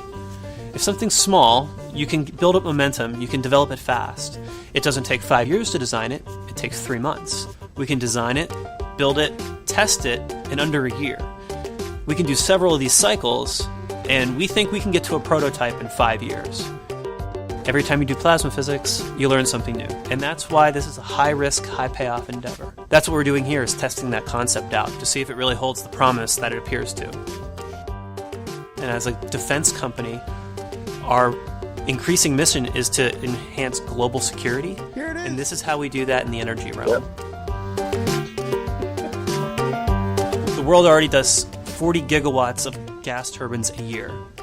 The gas line going into that gas turbine, we're going to replace that with a heat exchanger coming off our fusion reactor. We basically use the gas turbine infrastructure completely. We partner with one of those companies, and we ship fusion-powered turbine plants around the world, and we expand that technology. Gas turbines are a huge improvement over other technologies in terms of climate change, but they're only a 50% improvement. We take it all the way. So no emissions, safe operation, proliferation-free. That means we can ship it to the whole world with no a good emissions. conscience. The old promise of atoms for peace was a noble one, but ultimately flawed because the technology wasn't right for it. We can achieve that grand vision and bring clean power to the world. The true atomic age. We're going to put it on planes. Yeah. 10 years, we have great military vehicles. 20 years, we have clean power for the world. This isn't online by 2100. This is online by the time I can't even retire after we finish this. No, I still have to find another job after this is done. So note that he says, in 10 years, we'll have it on military vehicles, and in 20, it'll be for the rest of the world. Yeah, Doesn't that sound backwards to you? Yeah. And there it is, Skunkworks, the logo itself. Not even a lie, folks. There it is. 2014, Lockheed Martin, like. Yep. and I was there about a year ago. Yep. For those of you just curious there, 2014 that video came out, and they were talking about fusion the size of a truck, the size of an 18-wheeler. All right? And now it's even smaller than that, size of a basketball. And that they would be able to prototype that. There's the date on screen, folks, 2014 right there. I mean, just to show you, there's the actual Skunkworks logo, everything else. I'm not like giving you video tricks here. And that's what I was saying earlier. So he said within 5 years they'd have a functioning prototype, and of course you heard it in the video. He says in 10 years we'll have it on military vehicles, and in 20 years we'll have it for the rest of the world. Which, in my mind, that's a little backwards, but it is what it is. But I get it. The technology has to go into whoever develops it first, because that's how you get the money in the first place. So, but even whenever you're talking about the laser technology and things like that, you would have to have incredible amounts of portable power. Yeah, and remember what we were talking about earlier about the femto power, that one laser that fires that amount of energy. And keep in mind, there's this guy Styropyro. He's on YouTube, and he creates a laser using an old tube type laser. Puts it inside of a former radar gun from a policeman, and makes I think it's 100 watt or 200 watt, whatever it is, a ridiculously powered laser that we've seen these lasers used in dermal technology where they burn scars away and blemishes and stuff like this. And he's making it where it actually bursts in thin air. He's actually ionizing the gas using a laser that he bought on eBay for just a few $100s, and he's able to produce this in his garage, literally in this guy's garage. Yeah. So if he's able to see that in his garage, now the guy's a great guy. He's kind of squirrely a little bit, but my gosh, and demonstrate it. And he did this within a week. You can imagine the technology that's actually out there with DARPA and with the Navy Research Laboratory, the Air Force Research Laboratory, all these different things. And a lot of that technology is just made to fool people into thinking that it's actually something that it's not. If we can prove that they have the technology and they're doing this with the DRFM, the DRFMs, and also these balloons that they see, and everyone's saying, well, if that was a balloon, we would know it. It'd have a transponder on it, or we would, there has to be a protocol in place to determine that that's a balloon. Well, guess what? There's not. There's not, but there's not a protocol that's in place that actually is universal for weather balloons to identify themselves at their end of life. It just doesn't happen. When a balloon bursts 100,000 feet, it's not transmitting any signals as it's falling down. You can actually go out any day you want where these balloons burst at altitude and pick these objects up. They have an address on them. They say send it to this laboratory, whatever. And a transponder and everything, I bet. Yep.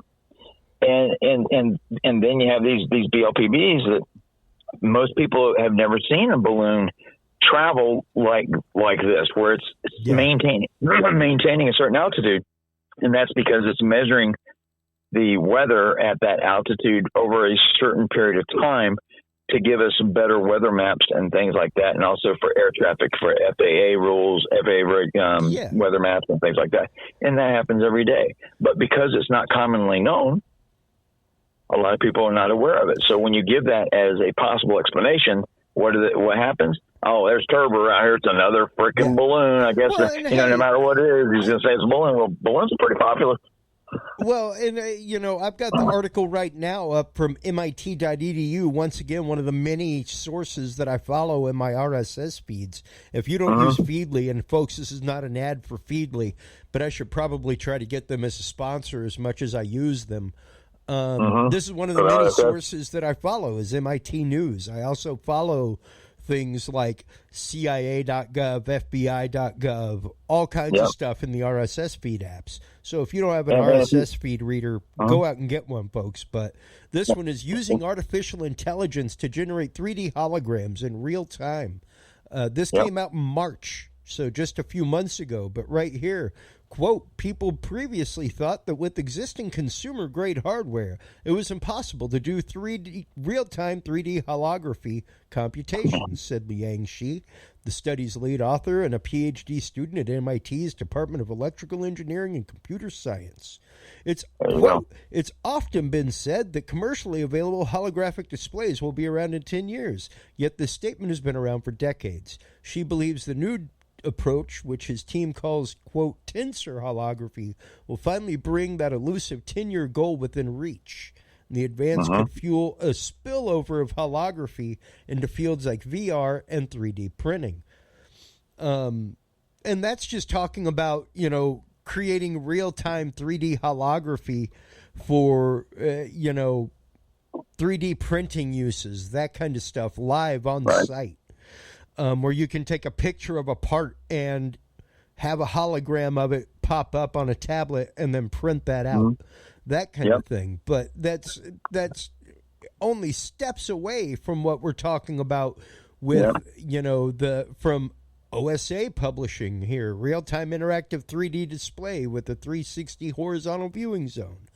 But here's something really cool. What if I told you that based on the fact of all of these different sightings and stuff like that, we have inspired a certain group of physicists to actually make the technology real?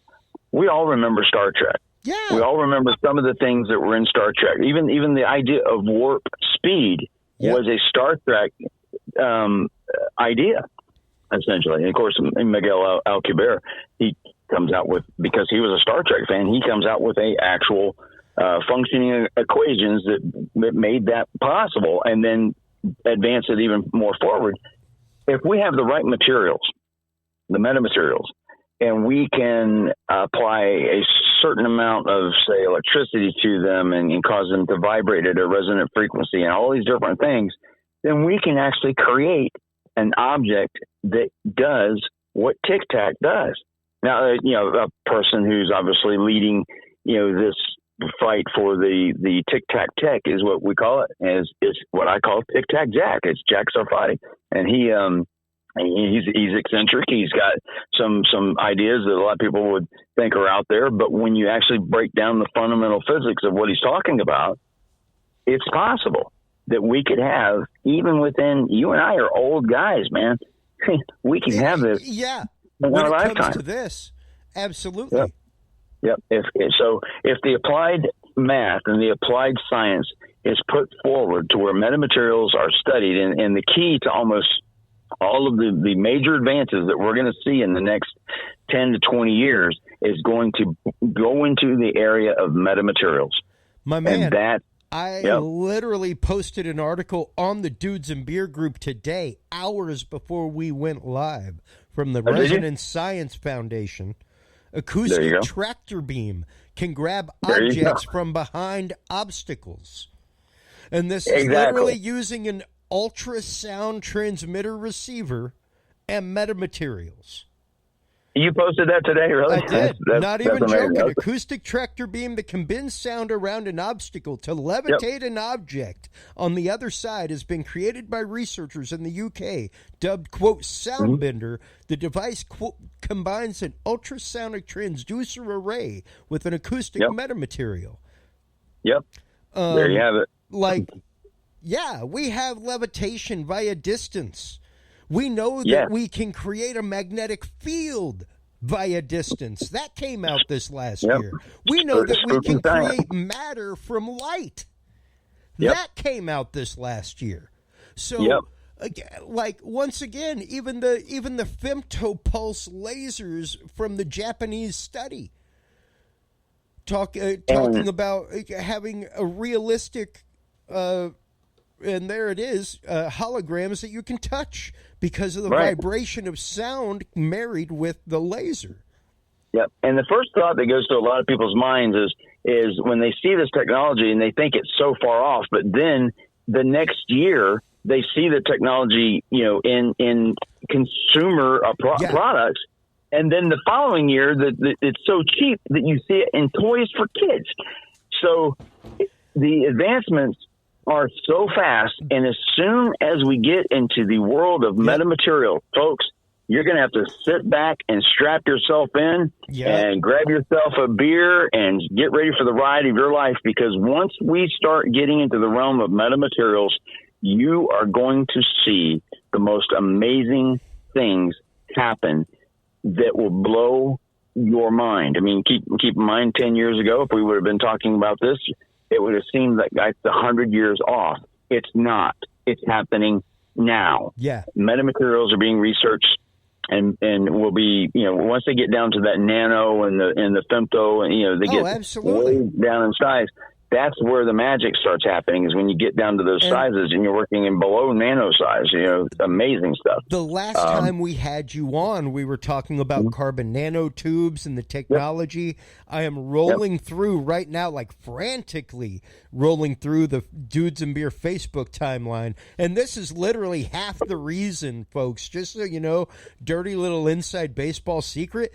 This is half the reason that the Dudes and Beer group exists the way it does, is because whenever it was me and Stephen Bishop, I know you remember Steve-O, Stephen Bishop and Matt Fitzgerald and Nelson Kugel, this group was closed to us and open to the public, but it was one of those, like, if other people take part in the conversation, cool, but this is where I'm going to be posting articles for all of us to see.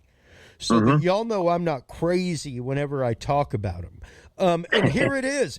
Wha-bam! Yesterday, 9:57 a.m., I posted from phys.org, a new material made from carbon nanotubes can generate electricity by scavenging energy from its environment. Yep. From the air, yes. Boom! And right there. And here's what's funny.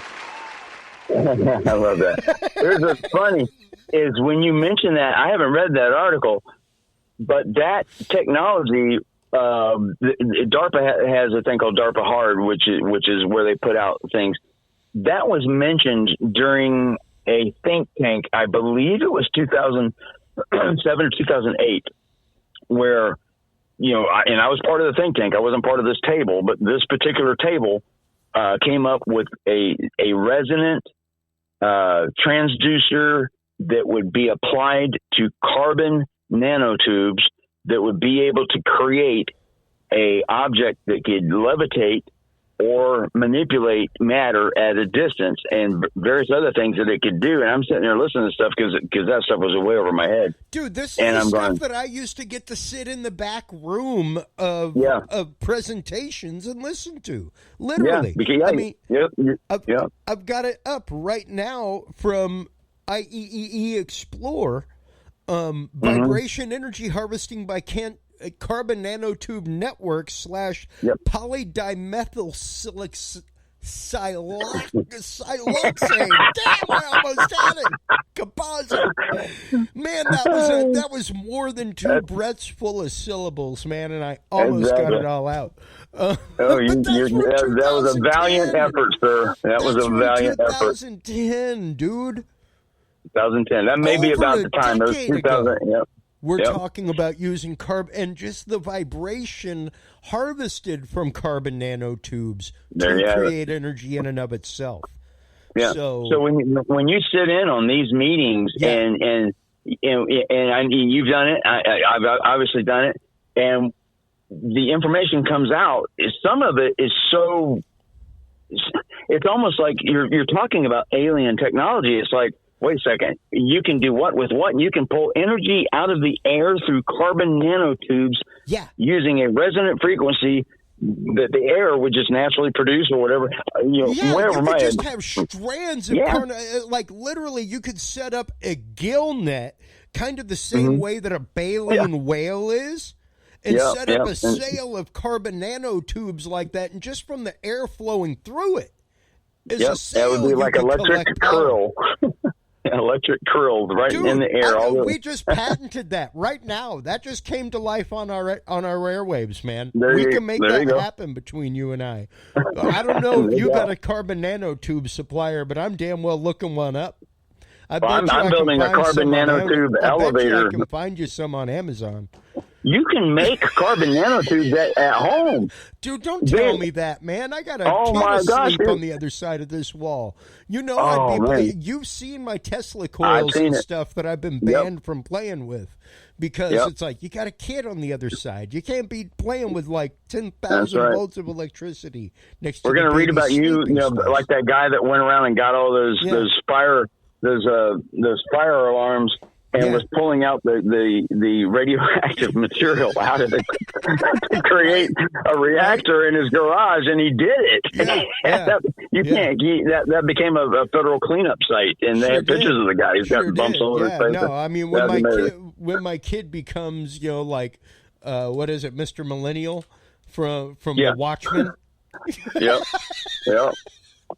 I'll come by there. When that happens, we know it'll be a problem. Because this is a mad scientist laboratory over here, and I love playing with this kind of stuff. You and me both, bro. That's the thing. Like, if I can build in my own workshop, quite literally a circuit that will trigger a laser, I can't even imagine what other people could do with holographic projection and things like that. Like, I could use the lasers that I have here in my home studio to create a hologram if I wanted to. Yep, absolutely. It would take some adjustment and stuff like that. But I could photograph a hologram with what I have. Let me give you a quick inside way to do it really fast. If you a grocery store, you know the scanners that scan the your barcodes and stuff as you go through. Yep. All that is a laser that's fired at a dual, basically a dual axle. Imagine a mirror that has 2 springs on it, one for the x-axis, one for the y-axis, and then it vibrates, and that's what basically draws. And you just change a tone or the signal going to one of them or to both of them, and that actually aims the laser. So the laser doesn't aim and draw these patterns. It's actually the mirror that it's aimed at. It's so much easier to work with. So you can make that, and I'll do it tonight and send you a picture of just how easy it is. Just take a mirror, attach it to 2 springs, and attach the 2 springs to a speaker, and then aim a laser at that, but run through the speaker different tones and watch the drawings that it draws on your ceiling. Yeah. And have fun, buddy. And then put a little smoke in there if you got a fog machine or a vape or something like that. And then it's like walking through the tunnel. You know, when you die, you're supposed to, you see this tunnel of light or whatever. That's exactly what it looks like. It's absolutely mind-boggling. But you can make it in different shapes. You can have it draw things, all kinds of stuff. And that's not even using $5 in parts that 20 years ago you couldn't even do. But just a cheap laser will do it. I'm sitting on one right here. Yeah. But fun stuff, man. Just fun stuff. And there's just so much technology. The advancement of technology is going to be so much faster than you and I can even absorb or try to report it to others, that at a certain point, we are no longer in awe. We are just beyond that. And accepting, I mean, we accept new technology as it comes along. If we went back and looked at a phone from 10 or 15 years ago, we would laugh. We would absolutely laugh at those phones. But then children laugh at you if you have a phone that's a year and a half old. Exactly. Children, so imagine what's going to happen. An 11-year-old has no problem pointing and laughing at somebody with an older device, where it's like, yeah, I'm getting some warnings because it's time to trade in the device. You know, exactly. Every year, I mean, I've got a Galaxy S20. What I'm talking to you right now on is a Galaxy S20. I remember 5G Ultra. That. You had just got that right as you came here to this studio. Exactly. I got mine because you got yours. And the camera, the zoom is ridiculous. You were my guinea pig, bro. There you go. If you watch some videos of the zoom capability on these things, and then the 108 megapixel camera. Control. Yeah, but now there's 50 gigapixel cameras, a 50 gigapixel camera. Yeah. Mounted and on that's just it. Like, I'm 45. I remember having a turbo button on a computer that took a computer to 256 megabytes for gaming purposes. Yeah, and you had to worry about it overheating. 256 megabytes? Like a digital watch has more than that. Yep. Absolutely. I remember hooking up fans to, actual home fans, blowing it into my computer because my P90, my Pentium 90 was just overheating left and right because I put two graphics cards and ran them in SLI mode, and there's so much heat coming out of the computer that my room was getting hot. I was sitting there sweating, thinking, man, I'm so into this game, but no, it was actually heating up the room. Oh my gosh! Now, granted, Mike, with everything going on right now, with this mass availability of technology, man, I mean, I built a crazy render rig here at home. I'm talking about pretty serious crypto mining going on here at my house, that kind of stuff. I got fans hooked up to the air outtake from my son's room. Yep. Going into I remember building those. You'd be proud. I'll send you some pictures. Are you running a RAID on the graphics cards? You're running. How many graphics cards are you running? Right now, I've got 2 running, but I've got 2 more that have been clocked out and ready to go with the specs. But I've got a full chassis, 2 rack space, full size unit, rack space unit box with all the computer parts in it and a hole cut into the top. You did send me I think you sent me a picture of that one time. Man, it's like race card out. It's got a turbo boosted fan coming from the AC into the intake, and then 2 fans, one connected to the chassis, one connected to a fan outport on my son's closet door.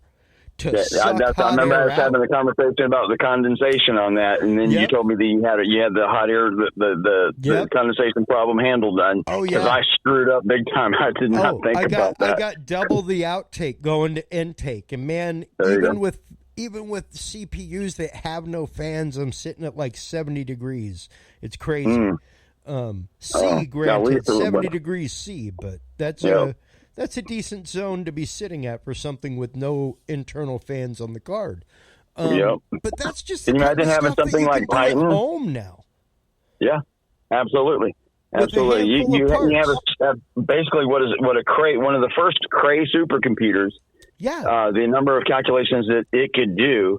And Cray's still around. I mean, keep in mind they made the Titan. That was a computer that whenever we turned it on, you had to actually call Baltimore Electric and say, "Hey, we're about to turn our computer on." This thing on.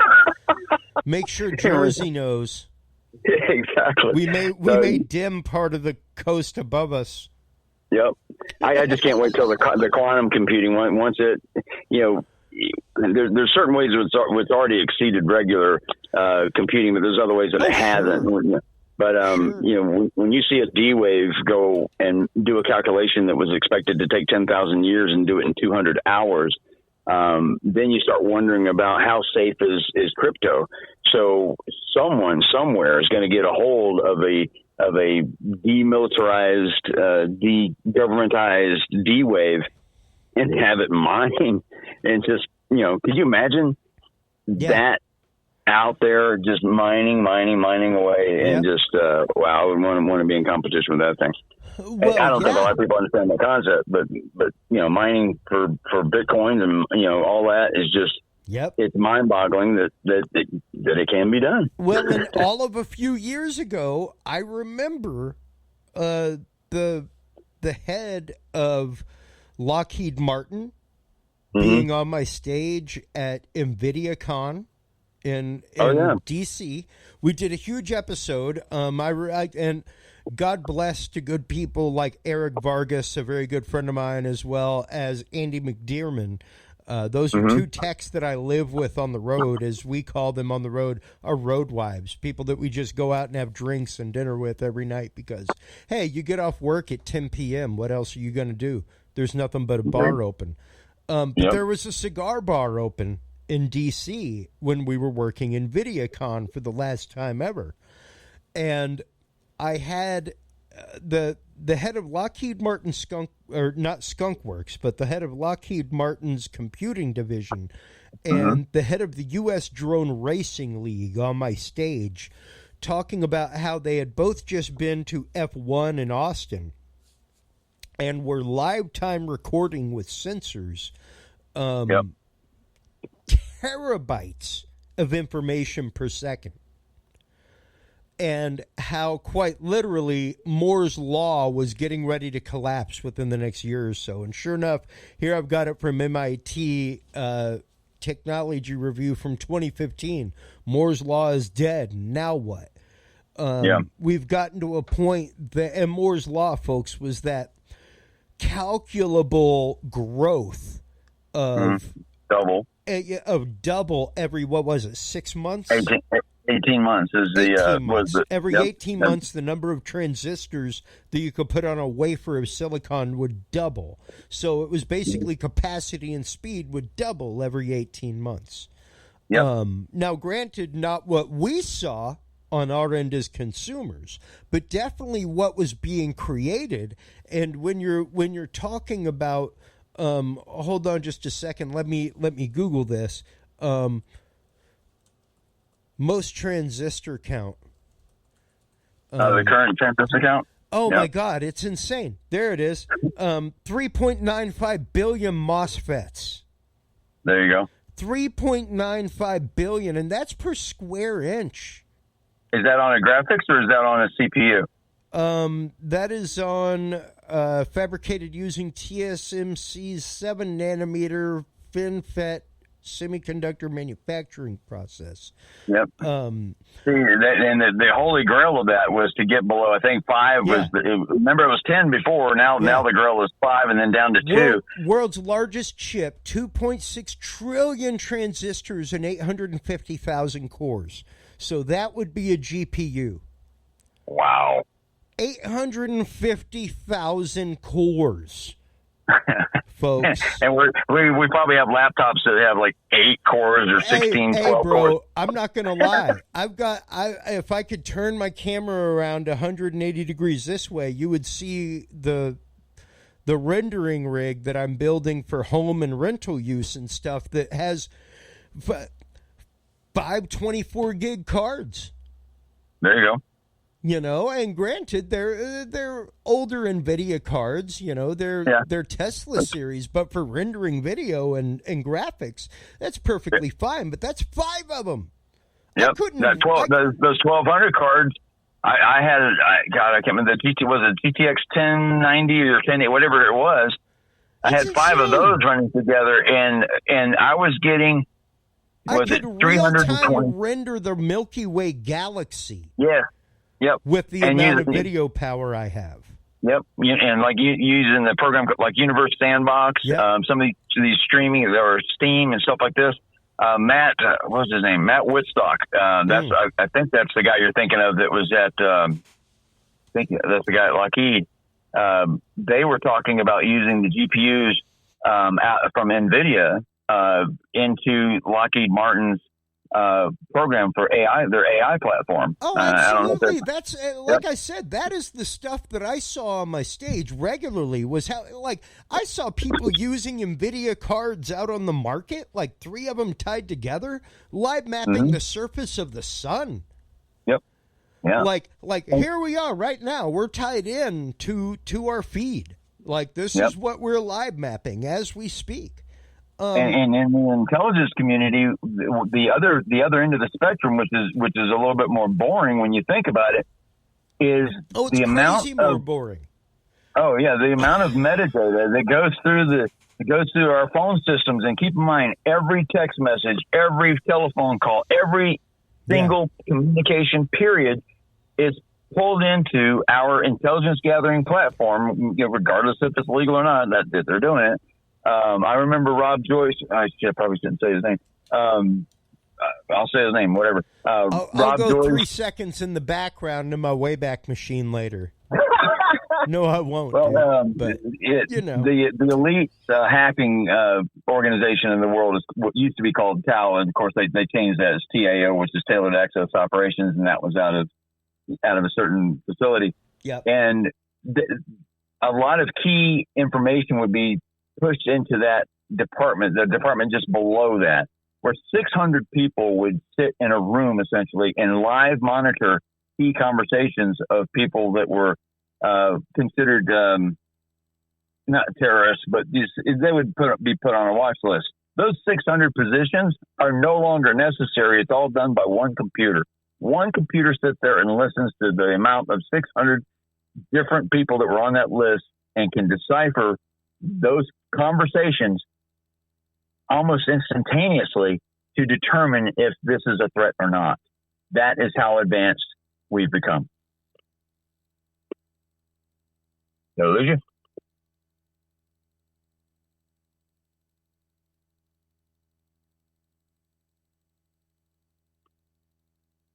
Chris, if you're still there, I still see you on my screen. I can't tell if I've lost you or not. Oh, I'm sorry. There we go. Okay, So I was I've looking got at up NSA-TAO right now, what Tailored Access Operations means for enterprises. And I'm here to tell you, folks, programs like this, they are nothing new. They are nothing new. There were people that spoke of this kind of stuff years ago. Back in the days of hardline communication, there was quite literally the world of, keywords, hot words, things like that. There was a whole underground data center in Oklahoma that was dedicated to detecting hardline communication keywords. Remember when it was a joke, like on a certain day, on a certain time, everybody would get on the phone and say the word bomb or the word this or the word that, and thinking that would trigger an overload in the system. Well, back then it would have. Today, it wouldn't, because the system is so advanced with the artificial intelligence, it can actually tell the meaning of the content of the messages that are being pushed through the system. Precisely. That's how advanced it is. So it can even tell between quite literal sarcasm and reality. It's the AI that has been put into place is absolutely phenomenal. Yeah, they don't even listen to my conversations anymore. I can imagine listening to yours, it'd be about like listening to mine. They probably, if they tapped our phones together, they'd think, "Oh God, it's Turber talking." Oh God, it's these two. These two. Well, at least it'll be entertaining. All right, let's listen live. Yeah. Well, and for those in my audience that know, for those that don't know, I was at one point an on-air producer for InfoWars for Alex Jones. Yeah, not a lot of people know that. I am well beyond my disclaimer notice or anything like that now. I will never speak fully ill of the guy, but some of his practices I am not fond of, let's just say. I speak ill of nobody in the world because I believe in that full concept of karma, and I've done too much bad shit in my own life, man. Pardon my language, but for reals, it's one of those, like, if you took away the fear factor from that show and just looked at reading news articles and putting them through the lens of history, right? Pretty wild stuff. Absolutely. And the problem is things go to the extreme there, and they go to the extreme there because that is what sells. That's what sells in mainstream media. Yep. It's what sells in side stream, backstream, Yep. everything. But every now and then they'll hit on something that will do a full circle and come back. A classic example of that is the COVID virus, the coronavirus, and whether or not it came out of a lab and all that. And that whole thing, we discussed this a long time ago. We've discussed and this that's a the classic whole example of them time getting it right. on Dudes and Beer. Whole time. We have held the fact that it reeks of gain of function technology. Yep. It reeks of it. So, and you know, things like that, having whistleblowers on who were getting ready to have the whistleblower from the UN on once again, talking about the organ harvesting of Uyghurs and stuff like that in China. Yep, and that's amazing how, you know, when you hear about it, you're like, that can't be. It's really happening. It really is. I know it is. Like, I'd love to say it's not, but whenever you do the research, whenever you see even the footage straight up from the UN with the investigators that the UN sent in going, we went in to investigate this horrible rumor and come to find out it's not a rumor. And the horrible thing was there was nobody in that hearing room. Nobody. That hearing room was empty. Yep. And it's one of those, like, how does China still sit on the board of human rights? You've got to question that, and it's just, it boggles the mind. And keep in mind, China is relatively tame when it comes to that practice, because if you actually look really deep, you'll find, you know, trying to harvest stuff from prisoners or from people that, you know, fresh car accidents or all this other stuff that almost sounds like fresh car accidents. We do that here. We take their heart and blah, blah, blah. No, some of these accidents are caused, but you have to go into the prison. Fully still alive and healthy. Yeah. And they actually, there was a rumor at one time that people that came in that had suicidal tendencies, they did this a la Jack. God, I don't even know if I can talk about this, but did this Jack Kevorkian style. If you want to do this, let's do it this way so that your family can benefit. So it's a person going in to basically commit legal suicide, going through the system, and they're harvesting that person, and the money or parts of it would go towards that person's family, or at least that's what that person's told. And it's like, wait a second. This is almost encouraging people to do something that they could possibly be talked out of over here because of therapy and, you know, whatever, blah, blah, blah. But over there, there's like, oh, okay, well, we're not going to encourage you not to do it. And tell you what, if you're going to do it anyway, do it over here and your family can benefit from it. Here's our program flyer. I've got it up from USA Today, 2019, death by organ donation. Oh, sorry. Ad. Euthanizing patients for their organs gains frightening traction. Organ donation is a selfless gift to those on the transplant waiting list. But what if we euthanize patients by harvesting their organs? There you go. Is that talking about China, or is that just talking about the thought of it in general? You've no doubt heard of the black market organ market. Yeah, it starts going through former co-director of Vanderbilt University's lung transplant program.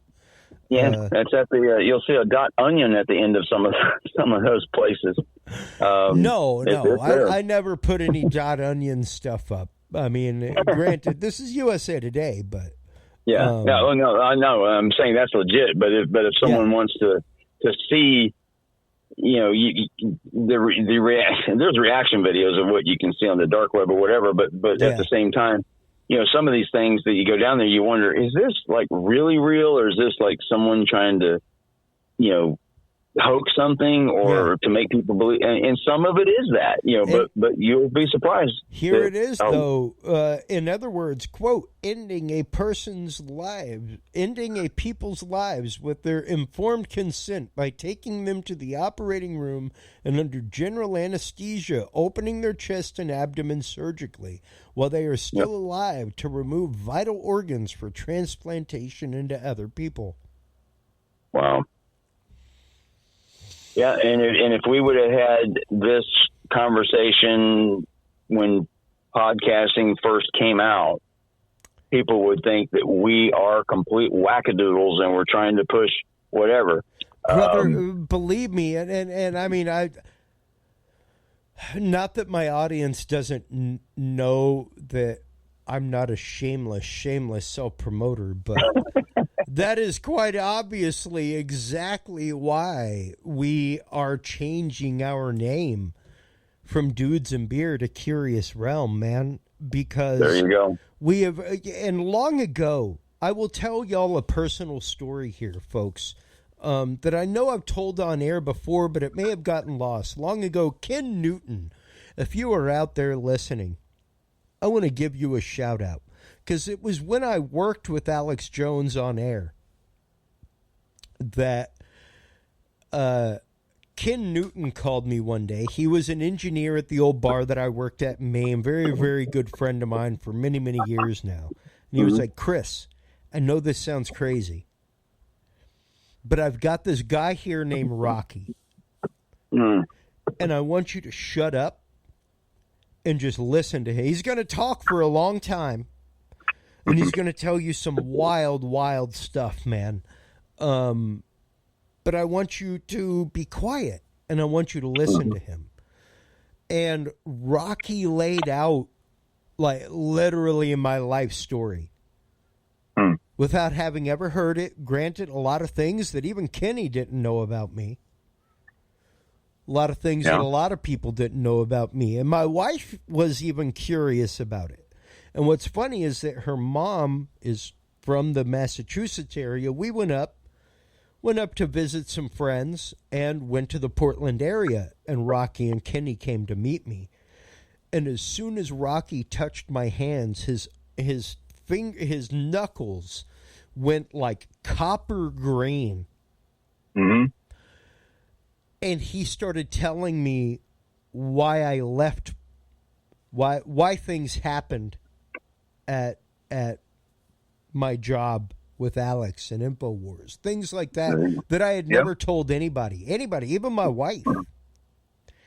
And that is absolutely, in my mind, believable. It was a mind-numbing experience, and it became one of those many moments that steeled me in my life. But beyond that, it came about a year or so later after I started this show that Rocky came to me, and it was about 6 months before he passed. Just so you know, you can look him up. Rocky Paul Morneau, Morneaux, Morneau, up in Maine. He'd been struck by lightning numerous times in his life. And had all kinds of visions. And I remember he told me one day, like, Chris, people will start coming to you with their stories. He was like, just keep doing what you're doing. What you're doing is right. What you're doing is good. People will come to you with their stories. And when they do, just be there. Absolutely. And that has been the guidepost of this show since that moment. Is that whatever we are guided to, we will go to. We will magnetate to. We will go toward that. And this cause, the cause of so many things, is what has caused us to change our name. Coming up in 25 episodes, this is 325, episode 350, will be the official long-term hiatus of Dudes and Beer and bring us into the world of Curious Realm. I think that's a good move. I think it's a great move. We've just hit so many different communities, so many different markets. That's a great name. And absolutely great name. I'm a producer. I've been a producer on air. I know what it is to handle people out of an interview, and I know what it is to be handled out of an interview. And I've definitely, because of the moniker Dudes and Beer, been handled out of some interviews that I could have had. Yeah. Given my guest list, given the people that I have, given the conversations that I've had, and that we've had here on this show, and that we have regularly in our community. People see that, but the name Dudes and Beer is off-putting. Hell, man, I cannot even make a Facebook ad to garner more friends to the page or more likes to the page or group because beer is in the title. Yeah. So that's very, very true. It's like I was, I think, you've heard of Gaia, oh yeah, absolutely. Gaia is my bomb. I love Gaia. There you go. Go, George Norrie, for starting that. And Sid from there as well. We were having a conversation. It was me, Sid, Jack Sarfati, Eric Davis. Wow. Hal Putoff. And God, it's just a bunch of us having this conversation. And inside that conversation is when I had the argument with Eric Davis, and he said my math was wrong and all this other stuff. Now get this, what I'm about to tell you, and you can look this up. When we're having these conversations, we get into some rather in-depth conversation. A lot of people think that why am I involved with these people? Why are those people involved with me or whatever? But there's a certain point when you realize, you sit back and you go, wow, I'm having a conversation with all of these people. Then Uri Geller comes into the conversation. We've got, just you name it. It gets. You've seen some of the conversations. I've seen some of them. Oh, absolutely. But what happened? I've been in the email chain of a few of them. Yes, exactly. And what happened a few weeks ago kind of blew my mind. A lot of people are familiar with John Greenwald over at the Black Vault. Yep. And he's been doing FOIA requests for years and years and years. And he does a tremendous job, absolutely phenomenal job. So one day, someone sends me a message and says, hey, John just posted your conversation with Eric Davis, Jack Sarfati, and Sid on the Black Vault. And I'm going, what? And what happened was John had FOIA'd anything having to do with UFOs and UAP and blah, blah, blah, and emails or whatever. And I didn't realize that some of the conversations I was having was with people that are still working for the government, which, I mean, I do realize that. But I wasn't thinking that my actual email where I was arguing with Eric Davis and talking to Sid at Gaia and Jack Sarfati, all these different people, is now on John's website. He FOIA requested, and the emails are right there. Part of a FOIA request. Yes, I'm sitting there going, oh my gosh, I need to be a little more careful with some of the things I say. But and I guess for some people, I was like, oh, I guess you really do talk to these people. I say, well, yeah, I mean, I don't have a reason to BS about it, but at the same time, it's concerning because some of these conversations get really, really in depth into some things. But when that came out, it made me sit back for a second and go, holy crap. This has a lot more implications than I had realized before. That just about anyone you have a conversation with, you have to understand that at some point in time, whatever you say might be pulled out and plastered on the world. So that email is on John's website to this day. It actually it kind of just, you sit back and you go, wow, okay. Hey, I used to tell people all the time that any correspondence with Dudes and Beer, anything like that, may be subject to use. And even now, I have up some of those documents that you're referring to, like the Froning quantum vacuum, Alcubierre white warp drive, things like that. CuriousRealm.com, folks, is our sister site to Dudes and Beer right now. So anything that we talk about regarding this kind of stuff, feel free to go to CuriousRealm.com/vault, and you can find all of this. I mean, I've got the Alcubierre white patents up right now for warp drive technology. Yep, and that was an actual NASA paid for research You know, that was done straight up, and people thinking, wait, NASA is actually working on warp technology? Yes. And Dr. White, you know, just amazingly enough, when Miguel Alcubierre, when they get together, and then you have the fronting portion added in to all these different words, and then you have Jack Sarfati, his own warp ideas that involve the tic tac and things like this. Yeah. You start piecing all this together, and we're looking at the beginning of what after the metamaterials, because the metamaterials is the key. That's the whole thing holding everything back. Yep. Because to get to the speed of light, it takes all this energy. But with metamaterials, apparently that equation gets broken. And faster than light travel is something that's possible, or at least getting to the speed of light. Rapidly possible. Possible. And we're talking about we may see something in our lifetime. That you know, they're talking about you can send and think about how amazing this is. Alpha Centauri, Proxima Centauri, the closest stars to our solar system, actually have a planet that's Earth-like in the Goldilocks zone. That's right there. Of all the exoplanets that we look for, our very next door neighbor has a planet that might be able to support life. I've got it up from Engadget right now from 2015, October 22nd. Yep. Harvard creates a material that lets light go infinitely fast. Yes. Yep.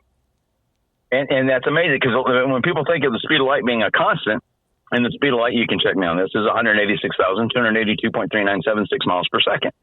And that is through a vacuum. But you can control the speed of light to make it go slower. Technically, you're not supposed to be able to make it go faster than through a vacuum, but you can make it go slower. And that creates a lot of new science. It's just like sound waves. Like it says right here, light speed can also be measured by its, quote, phase velocity, the speed at which a light wave's wavelength crests are moving, which is different than the actual speed of light. That's like measuring the femtoseconds, the number of pulses per second of light. Yeah, and then you have the frame of reference. If you're looking at an object that's moving, say, at the speed of light, and it's moving parallel to you, and you're on a tangential path and you're observing it, the two observers will observe the same thing, but differently. Even though you're looking, it's like you and I can watch a car accident, and you're on one side, I'm on the other. Of course, the car accident is going to look different to you. You may see something different than I do. But in actual looking at light, it's kind of like the double slit thing. If you're monitoring it, it does something different than if you don't. But with the speed of light, your frame of reference, depending on where you are and how fast you're going, also affects what you are looking at. So effectively, we know when you look at something, you're looking back in time. No matter what you look at, you're not seeing it as it is. You're seeing it as it was however long ago it took the light to get to you. Like the sun. If you look at the sun, it's 8.3 minutes away.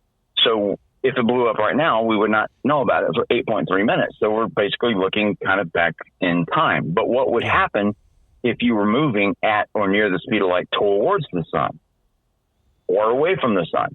That reference frame, that's where everything gets a little spooky, a little bit weird. And it gets into some interesting visual effects for some people. Well, and I just actually brought up, as we were talking, the modulation versus wavelength. There you go. And that's exactly it. That is what would create those optical disparate effects. Things like that is modulation versus wavelength. Same thing that creates auditorially the difference between phase shift between left and right, that kind of thing. They actually have a camera that measured that you could actually see light travel through a Coke bottle. It was presented at a TED conference. And if you Google TED light and world's fastest camera or whatever, you'll actually see light enter the Coke bottle and go through the Coke bottle, and you can actually watch it as light moves. It's the first time in history that light was able to be filmed. They fired a laser, and you could actually see the laser travel through the Coca-Cola bottle. Yeah. Why they did it to a Coca-Cola bottle, I don't know. But probably because just it's a known quantitative as far as thickness and the way that it affects light, things like that. Yep. But and people can relate to it around the world. So I get that. That makes sense. That makes sense. Yeah. But it's amazing to see that. Yeah, absolutely. And I mean, I've actually got that video playing in the background while we're just talking. I do? Okay, perfect. But these are the kind of nerdy things that literally happen all the time, regularly. And when you're talking about this kind of technology, when you're talking about laser technology, when you're talking about how our eyes perceive things, how our brains perceive things, this stuff is highly, highly important. It becomes quite literally a game changer and here he comes talking about a femto frame. Yep, that's it. And once again, we were talking about femtoseconds of laser pulses, things like that. And look at the image difference between the two. It looks very, very similar to a lot of the blooming that we see outside of these UAPs, things like that, where we see a blurred field outside of them. Yep. Now, here's something Jack Sarfati told me. If you were looking at a UAP that was, or an object that had a warp drive, that blue shift is opposite. As it moves towards you, it would be a red shift coming towards you, which is exactly the opposite of how we would think.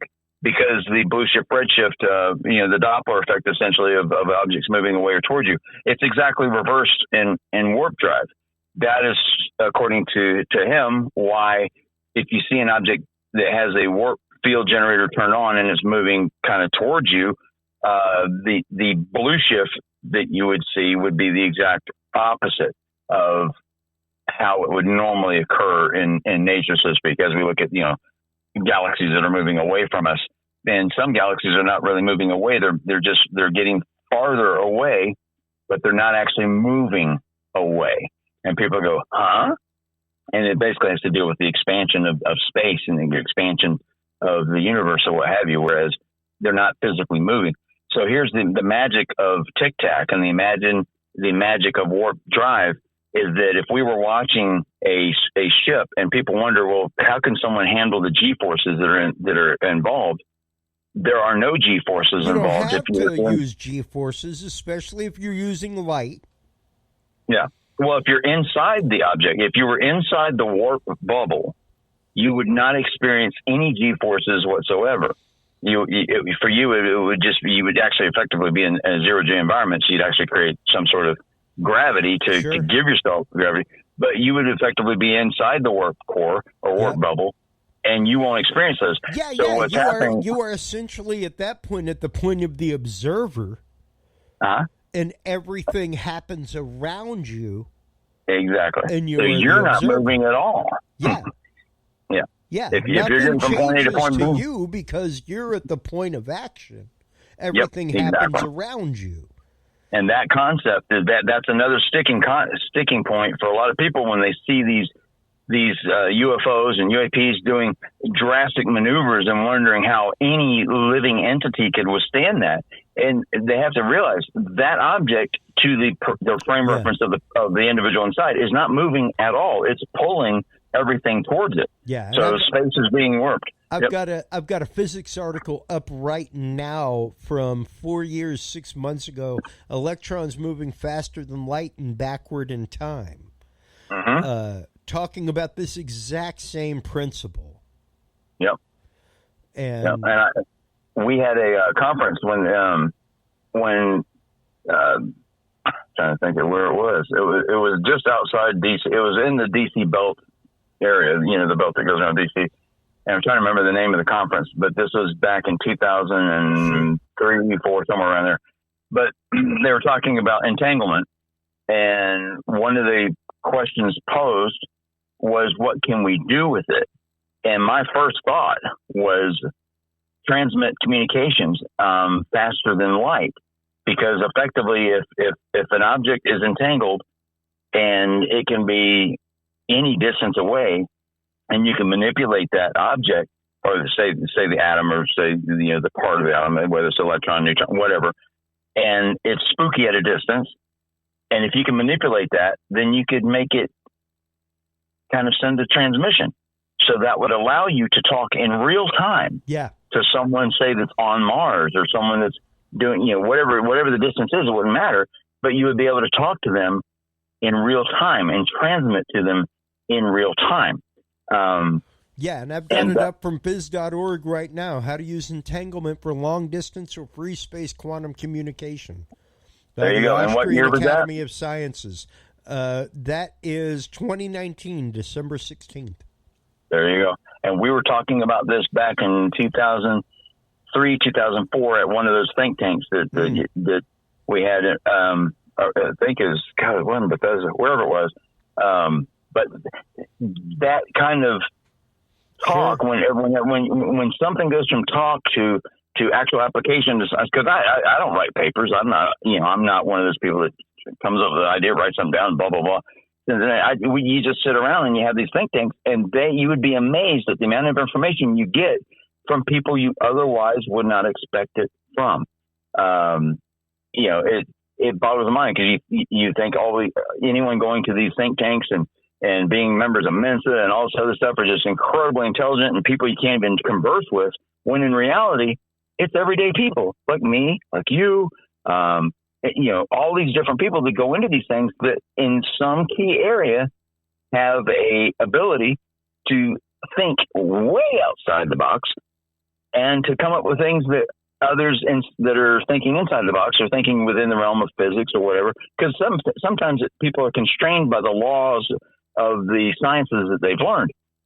If you talk to someone that's not constrained by it, if you talk to someone that's not constrained by the realm of thought you are taught to have. Exactly. By all means, philosophically, you are entrained by that principle. So if you're taught not to think outside that box, you naturally will not think outside that box. Exactly. And that's why people wonder, why is it that certain kids come up with these incredible inventions that can solve all these problems? Because a kid sees a problem, and it happens daily. I mean, it happened, I think, last week, where someone came up with, a 13-year-old kid came up with this idea on how to, one was to clean the oceans with this one device that he made. I had an idea for a whole business based on people my age who have kids, stuff like that. And the whole thing is, we will generate extremely secure encrypted passwords for you.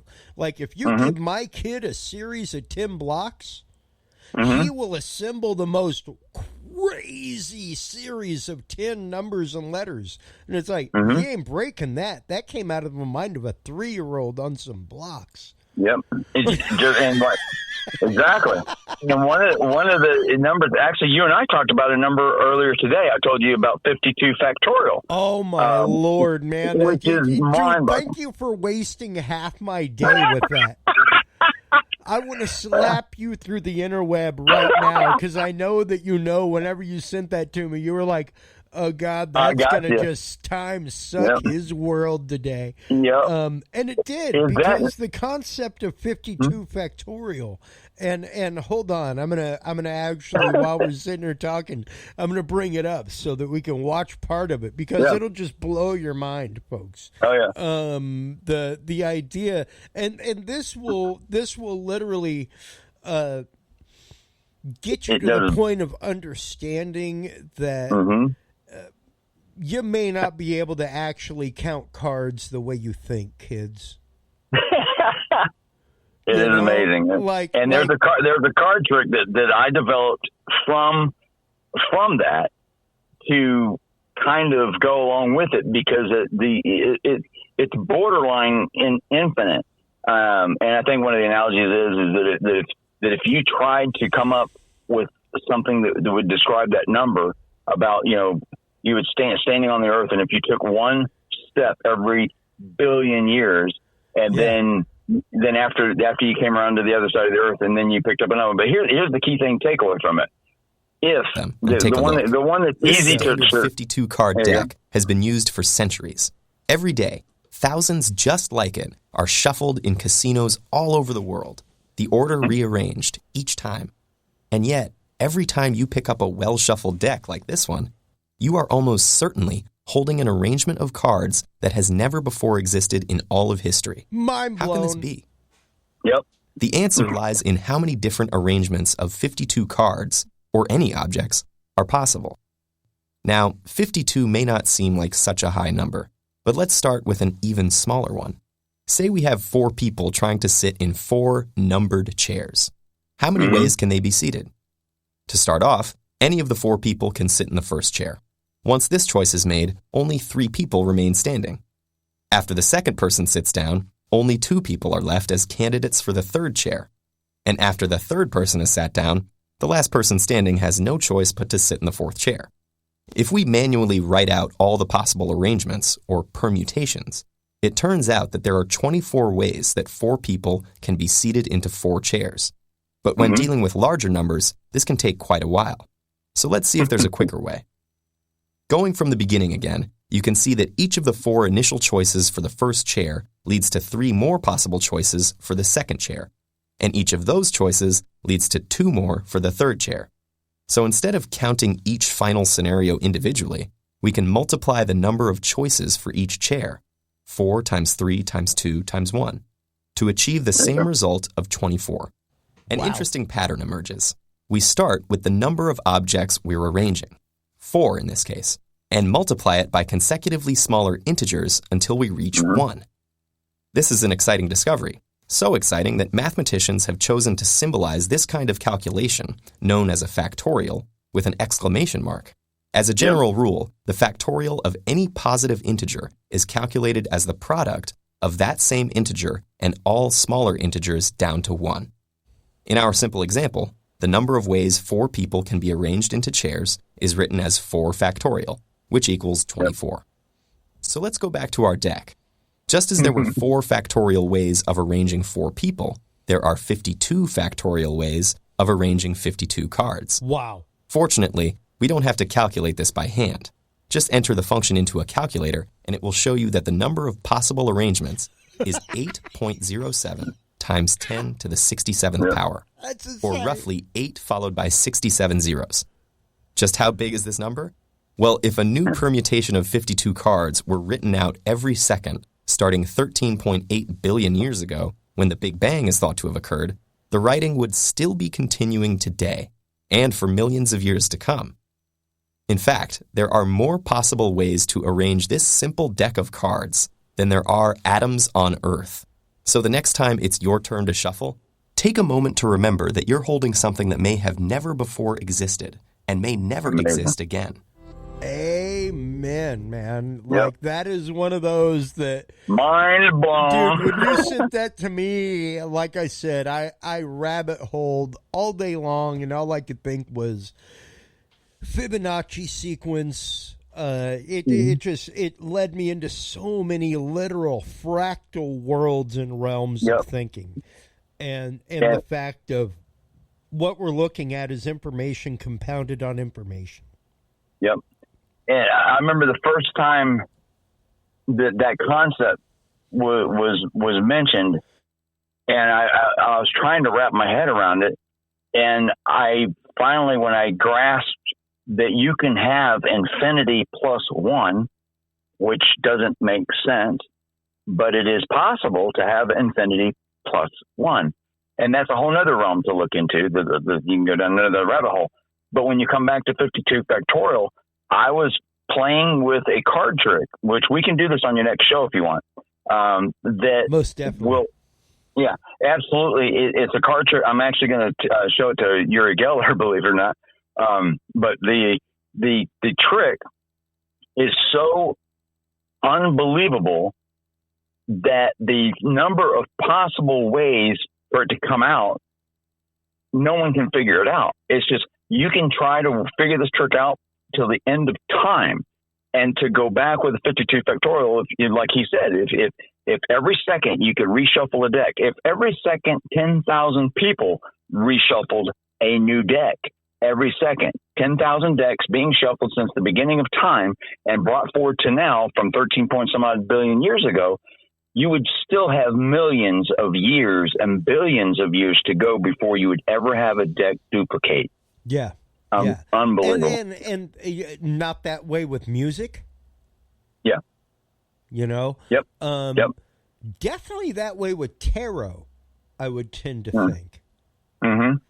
You know, and the thought process is that once it clicks and you grasp that, it's almost like somebody like pulled open your head and they poured cold water on your head. It's almost like a religious experience once that grasp is held. Because if I told you, if you and I didn't know about 52 factorial, and I said, how many different shuffles do you think it would take before you and I are shuffling independent decks from each other? What would be the odds of us shuffling and coming out with the same pattern? In your mind, but before knowing about this, that number in my mind, I remember saying it. I thought it would be maybe 1,000 shuffles, and we would actually end up with having the same deck, or the odds would be there that we would eventually have the same deck, 1,000. Yeah. Once I got to comprehend that the number is so ridiculous that you could do it every second since the beginning of time and still not be anywhere near having a duplicate. Yeah. Now, it was like, wow. Now imagine trying to read a stack of 5 decks put together like what they do in Vegas. Mm-hmm. Yep, on counting. To deal cards. Exactly. Which is why they do that. Yep. And unreal. Mike, but yeah, we'd have to do that on your next show. We'll have to do that. Most definitely, man. And I mean, I love having you on because we get to really, really, really deep dive into these topics, really start to break apart the concepts that so many people, I think, are using to try to further a dialogue that is almost archaic. It's a matter of acceptance. There's a certain point where you have to accept reality. And once again, it's not that I think that Luis Elizondo has specifically tried to deceive anybody. His whole career, granted, has been spent in the world of disinformation. His whole career has been spent in, and not that you haven't spent your own spook time, things like that in the world. Yeah. You know, to say it in those intelligentsia words, spook time. And you have to wonder, is he doing this and not realizing? I mean, he's basically a pawn. Yeah. He's doing something. He may not even realize he's doing it. So to him, he's not lying, and he's not, it's like, I think back often now on the things that I was asked to do or to research or to look at and whatever. I go, was I doing this? Was this a Lou situation? Was I, in my mind, I think Lou is honestly believing that what he's doing is right, whatever it is. Good. Yeah. Absolutely. And most people watching him on a TV show or on Tucker or on these different things, and hey, they're going to go, yeah, okay, that makes sense. But then, no mistake. What Lou is doing, what To the Stars Academy is doing, what all these guys are doing, every single Nimitz crew member, everybody, what they're doing is right and good and true to the best of their knowledge and ability. And I'm not saying that I have any greater knowledge or ability than them. I am not making that claim. I am not saying that I am more deep in the know in the world of black ops or in secretive programs or government alphabet soup. But what I am saying is that I am well aware of topics, like the fusion energy patent, topics like the UFO Navy laser, or the Navy laser that creates plasma UFOs. Things like that. These are all technologies that I have covered on this show. Since these things have come about. And that's where we're, like the conversations I've had with Kevin Day, he acknowledges that the possibility exists that someone spoofed the radars And what he saw, because at first it was like, there's no way, because based on what he was taught. And then as he starts learning some new things, he's like, wow, that is possible. And then it starts making sense that these people came on board the ship and took all the data away. You know, why would they do that? Are they studying the UFO, or are they trying to make certain come aboard a U.S. Navy carrier and take the black boxes? Yep. From the F-18s. And not just a few. Everything on the ship. Everything on the ship. So, and the Air Force comes on a Navy ship and does that. And plus, there was actually 5 people. So you got 2 people that were plainclothes. They were from Raytheon. You got 2 people that were Air Force, that were in Air Force uniforms when they came on, and they did their thing. And there was a 5th person that I'm not 100% sure about, but the other 2 that were described as plainclothes, I have later found out that was most likely, or I have to paraphrase that a little bit better. 2 people from Raytheon that made the Atlayer, that also, worked with Lockheed Martin on the design of the CIC. And it's like, okay, so these people are the ones that made the device that was being spoofed and made the device that spoofed it. Okay. Now it makes total sense. And they came on board to make certain that no one could figure this out. They took all the data away, not because they wanted to study the UFO phenomena. They wanted to make certain that no one figured out that they were spoofed. Just like when the pilots are flying out there, they ask them what their loadout is. Hey, what's your loadout? Yeah. Basically, they're asking them, do you have weapons on board? Yeah. Well, they know they don't have weapons on board. They're all in training. They already knew this in advance, but they wanted to make double sure.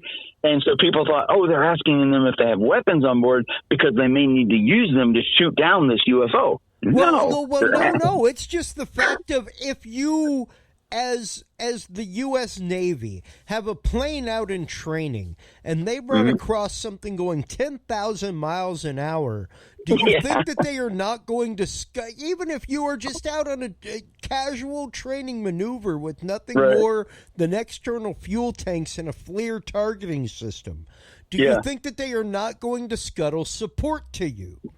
Right. They're going to send someone. They're close to San Diego. You really, really, really need to rethink your multi-million-dollar position as far as flying that multi-million-dollar machine. Not that you're making multi-millions of dollars, but that platform that you're flying is worth multi-millions of dollars, and that you would be a highly trained individual in order to fly it. And you would have to utterly rethink all of that, because if you think that they aren't going to scuttle somebody just in support, like that's they would scramble someone from Miramar or whatever. And keep in mind, this was done over days. It's not like this event happened and 5 minutes later it was done. No, this is multiple events over multiple days, and at some point in time, I'd be like, hey, why aren't we, just like Ryan Graves said, every day for 2 years, and they still don't know what they are. They didn't scramble a whole bunch of planes. It's like I would be sitting there after about the first 10 days and go, hey, I don't care what's going on. We need to figure out what these objects are now. And once again, here is the picture of those. Stratocat.com.ar is where I'm at, talking about those stratospheric balloons, and there's one that looks suspiciously triangular, that looks almost exactly like the one from the U.S. Navy footage released in night vision, that looks like it's strobing in an FAA fashion. Like it's got a communication beacon on it. Like if you look at it, I'm just going to go back to it at the beginning so that you can see it go blip, blip, blip, blip, blip, blip, blip, blip. And then some of those objects are actually just actual aircrafts coming into LAX. It's like, come on, guys. And people are going, don't you think that these people are trained and they would know this and that, whatever? No, people get fooled all the time because atmospheric conditions or this or that, all these different reasons that cause us to look at something and go, wow, that's kind of weird. And we've all seen cars. We're driving down the road. We see a car way off in the distance, but we can't really see the road. And it's like, that's floating over the road. But we get up to it and then we figure out, okay, now I know what it is. But we need to get up to these objects, and they're not doing it. And they're not doing it for a reason. And the reason should be obvious by this point to some degree. that the reason why they're not scrambling a bunch of planes to go after these things and whatnot is not because they're not a threat. It's like in one breath, Lou will say they're a threat to national security. Well, if they're a threat to national security, why aren't they going and chasing these damn things down? Yeah, if it's happening every day. Why have we not been exploring it for the last 20 years if this has been the incursion going on? And I've got it right now from August 14th, 2020 from U.S. Department of Defense at defense.gov. Establishment of an unidentified aerial phenomena task force. On October 4th, 2020, Deputy Secretary of Defense David L. Norquist approved the establishment of a UAP task force, UAPTF. Two guys. The Department of Navy, under cognizance of the Office of Undersecretary of Defense for the Intelligence and Security, will lead the UAPTF. Yep. And when you look at the 120 or so cases, a overwhelmingly number of those are by the Navy, and you'll see why when the actual report, when the public version of the report comes out. But you're going to want to read the annex portion of that. Even first. right here, the Department of Defense and military departments take any incursions by unauthorized aircraft into our training ranges or designated airspace very seriously and examine each report.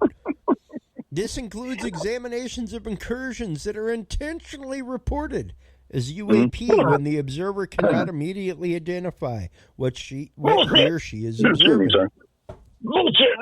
Sorry, I'm sneezing in here. So when you read that and you think they're saying that food salad, that word salad of we take this very seriously and blah blah blah, that sounds good. Well, if you're taking it seriously, and this is happening over, in the Nimitz case, over a period of, say, 10 to 20 days. If you took it seriously then, why are we dealing with this now? Why are these sailors having to deal with these issues now of, you know what? After a while, it starts making sense. They're like, why didn't we scramble some planes from over there that have weapons on board? Why we didn't get do any that. Support aircraft scrambled to me when I was observing? Because you don't want to shoot down on your own stuff, bro. You don't want the possibility of shooting down your own stuff things that are you ain't going to shoot down a hologram either. Exactly. You're going to fire. It's going to go right through it. So and then that's going to be our own stuff. And then someone's going to figure out what these things are. So you go, well, we'll send a couple of these aircraft that are trainers and that have nothing hot on the rail, and we'll take a look-see then. But then you go to the East Coast, and the same thing happens again over an even longer period of time. Yep. Both, just so you know that both videos, the Go Fast and the Gimbal video, are taken by the exact same aircraft on the exact same date.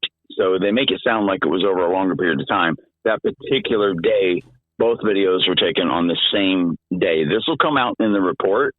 I can't really say how I know this information, but we'll just say that I somehow stumbled across it. I'll say because you've seen the report. What? I mean, I'm not going to say it positively because I don't know. I don't know for certain, but I'm just going to assume the fact that much like the New York Times, you've seen part of the report. I can neither confirm nor deny. But the weird thing is. The weird thing is some of these things that have been kind of identified, they put them back in the realm of unidentified, and that boggles my mind. It's like some of these cases that are clearly this object or that object, and we know what it is, they put them back in the realm of unidentified. That makes me mad. That's why. You got to. Yeah. You got to. Yep, I agree.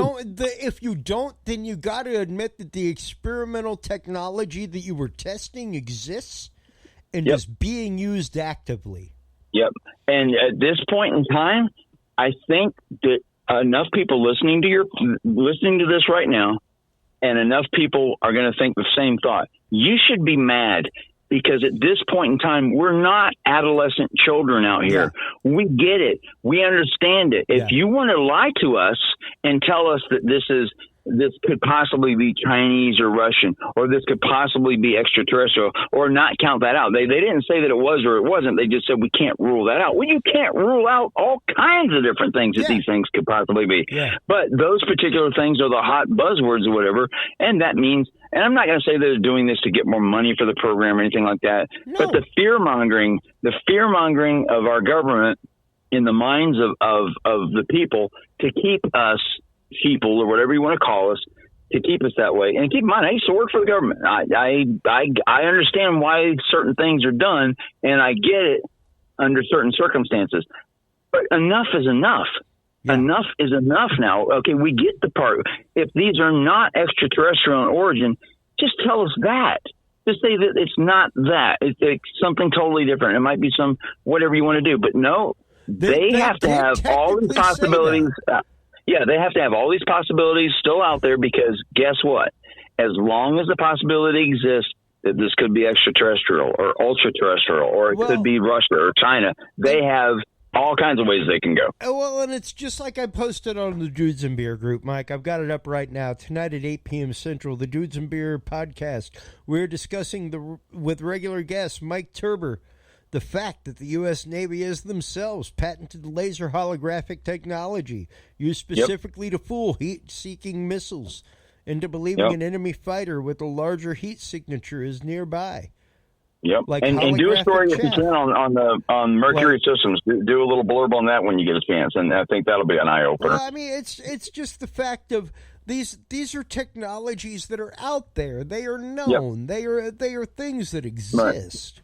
Yeah, and if you think that it's something that is like, I would love for it all to be extraterrestrial. And once again, I am not saying that there is not recovered technology, reverse engineered technology. Right. No, I'm not saying that. I'm not saying either way either, because I don't know.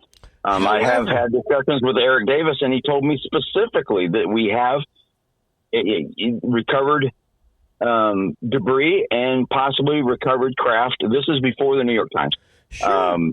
And I'm sitting there going, has he lost his freaking mind? But then you go, well, I've said some things that people probably think are rather outlandish or whatever, but it's truth is always stranger than fiction sometimes. When you're talking about the world of metamaterials and where they come from and things like that, you're damn right. You're darn tootin'. I highly believe that things like that are fully possible reverse engineered technology. However, when you are talking about what we are seeing in these videos, and I'm playing them right now as we speak, the FLIR videos and everything else, man, I challenge you to not take. I mean, feel free to take any camera with night vision on it. Any camera, any prosumer, consumer camera that has a night vision mode, put it on and shoot a laser at the wall. Shoot, even beyond that, you know what, folks? You shoot an infrared remote. Yeah, you can do that with your cell phone. If you ever want to test the batteries on your cell phone, at the camera and see what happens. Let me see what happens. You can do it. Yeah, do it live. See even right now.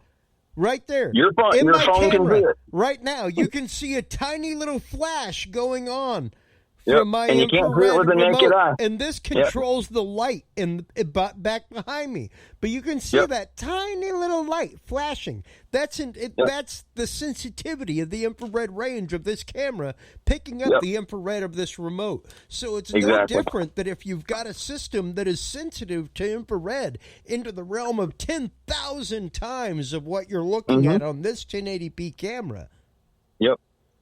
Yeah, and that's a way that that's a secret way that we actually look for spy cameras. If we check into a hotel, you turn off all the lights of the hotel room and you take your cell phone and just aim it around the room and look for some sort of light source. Yep. And you might find a camera in there. You never know. Especially if you've got a heat-sensitive mode or some sort of infrared sensor plugged into the USB-C mode.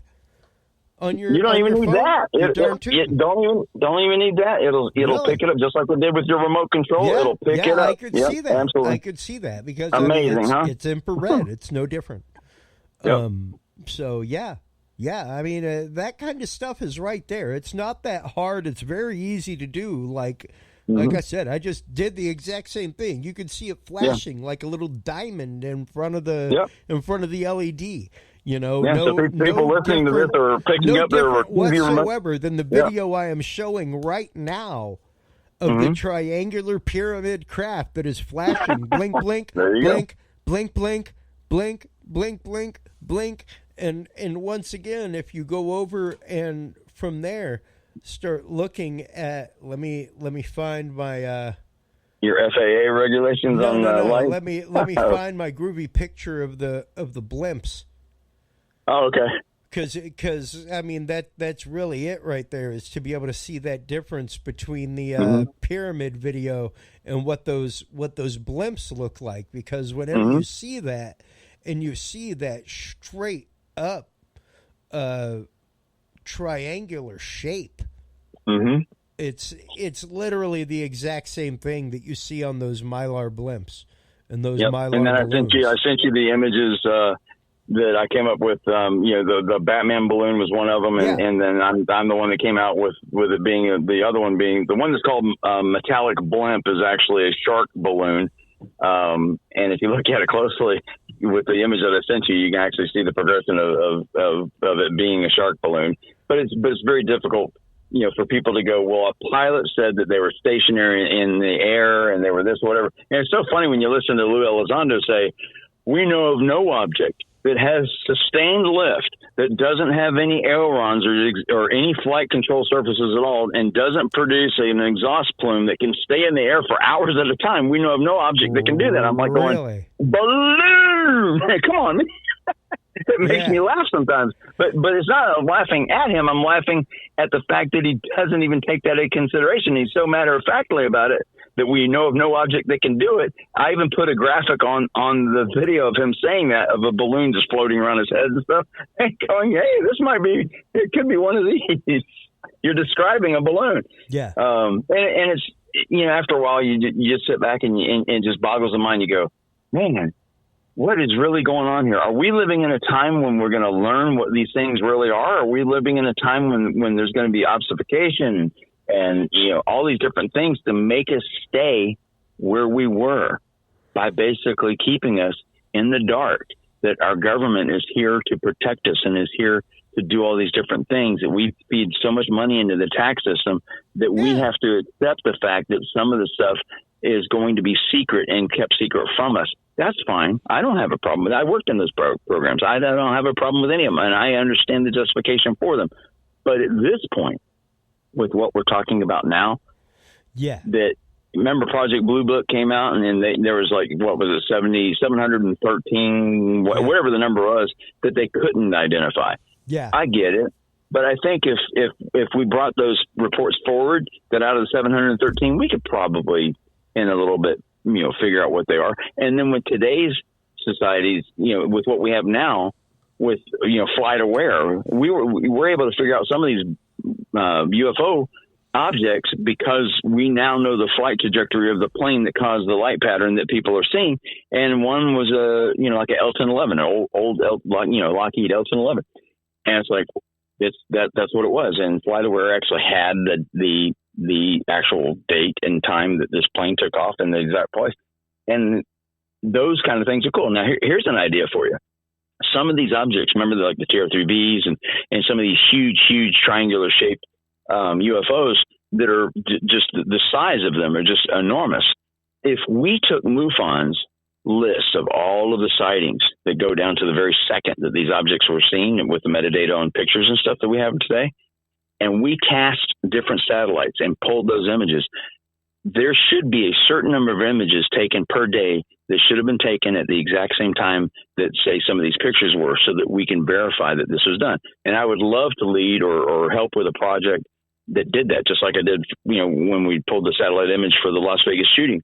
The lawyers needed to know where everything was that day and at that certain time.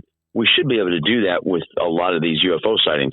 A a percentage of these sightings should show up on some of these satellite images. Yeah. Yeah, precisely. And to be able to do that kind of stuff, to be able to go through and do that research, do that due diligence, I think is so important. Mike Turber, thanks as always for coming on, going through like tip to toe, going through this information, man. I mean, so many people, and once again, like I said in the Dudes and Beer group today, like, please, people, whatever you do not just bite and swallow the bait. Just because the lure looks shiny in the water, don't just swallow it hook, line, and sinker. Be willing to give it an exploratory bite. Be willing to check it out. Be willing to weigh it against evidence. Be willing to weigh it even against known technology. Like the UFO plasma laser developed by the Navy, by the UFO fusion energy patent. The compact fusion reactor, all kinds of things. These are all things that are known quantitatives, known things in the game for over the last 5 years. And what's up with the Navy doing all of this? Have you noticed a very large percentage of all of this stuff we're talking about is done through the Navy? Through the Navy? What's going on? Yeah. It's amazing. I mean, they have an incredible research department. Absolutely. And I mean, even the TR-3B patents and everything else by the Navy. HARP. HARP, a Navy patent. Yep. All of you would think that some of this would be Air Force. You'd think so. They get access to it afterward, which is funny. Like HARP is now run and done by the Air Force. Yeah, I think a college or university was going to take part of that over too. Yes, but funded by the SBI or whatever it is.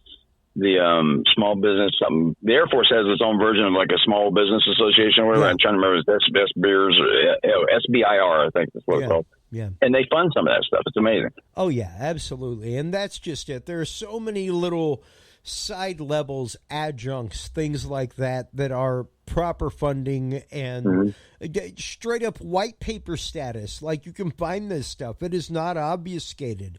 It's there. Yep. Much like the underground bases, things like that. This is not black budget stuff. It's there. Yep, you can find it. You just got to know where to look sometimes. That's it.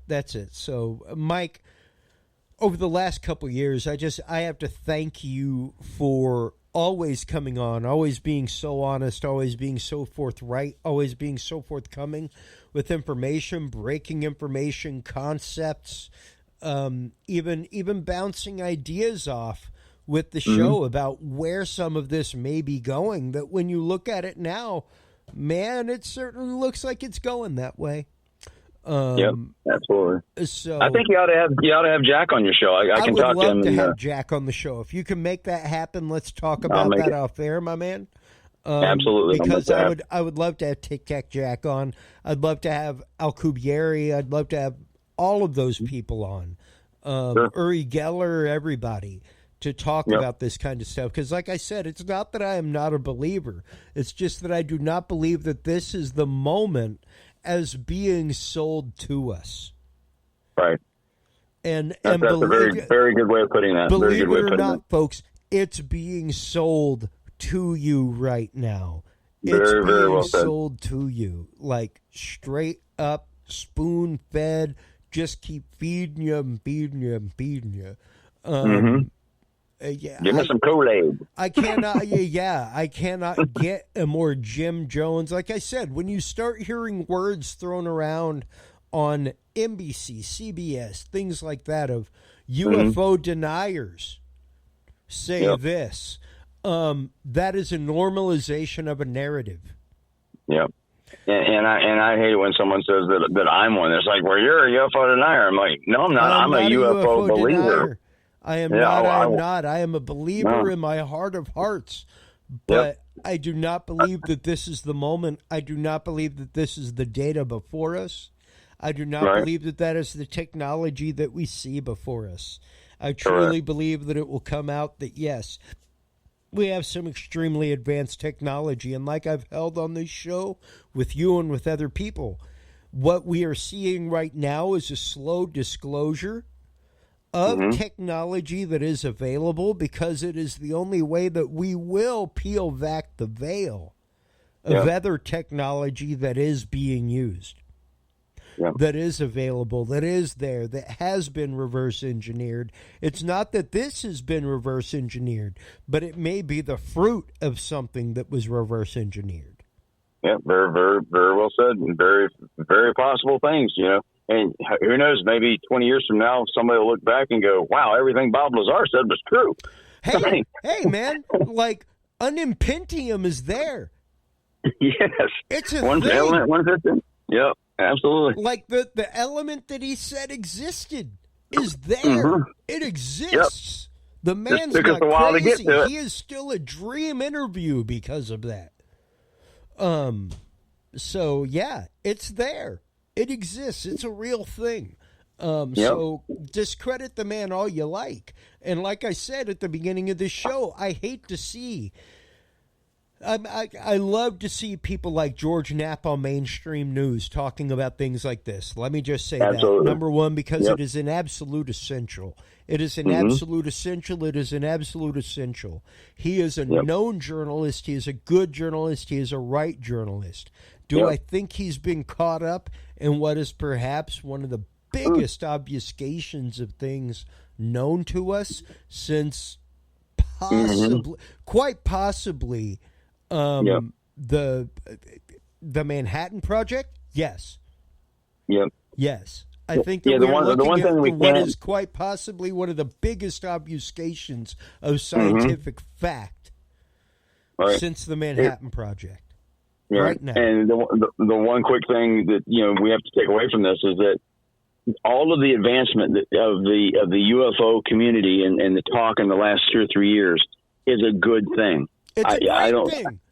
Absolutely, because it has opened the door for so many conversations that would have never have been had before. That's right. And so much mind opening, and some of it is a debunking type conversation where somebody says something and you have to say, no, it's not. And then that becomes argumentative. That's perfectly fine, and everyone should kind of accept the skeptics of the world, and they go, you know what? Sometimes they're actually keeping us in line. That we have to present better and better evidence, and eventually we're going to see it. We got to be willing to be skeptical ourselves. Pardon my triple redundancy there.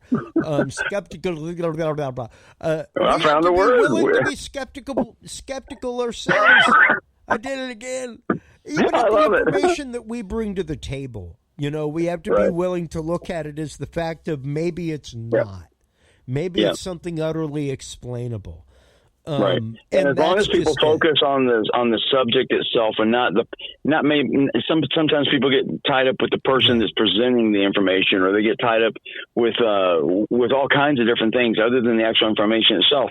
And so, people think everyone's attacking everybody, and then sometimes they are, but for the most part, they're looking at something going, you're trying to tell me that this is something, and I'm trying to tell you that it's not. We can agree to disagree or move forward or what have you. But the key factor is that we're moving forward. We're talking about subjects that have not been discussed this openly ever. That's a beautiful thing. That's beautiful right. Exactly. This is the Earth is round moment.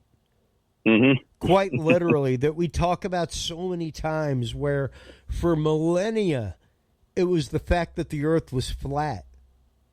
And it took one moment of people being open-minded, open-hearted enough to look at the same information and go, but what if? Yep.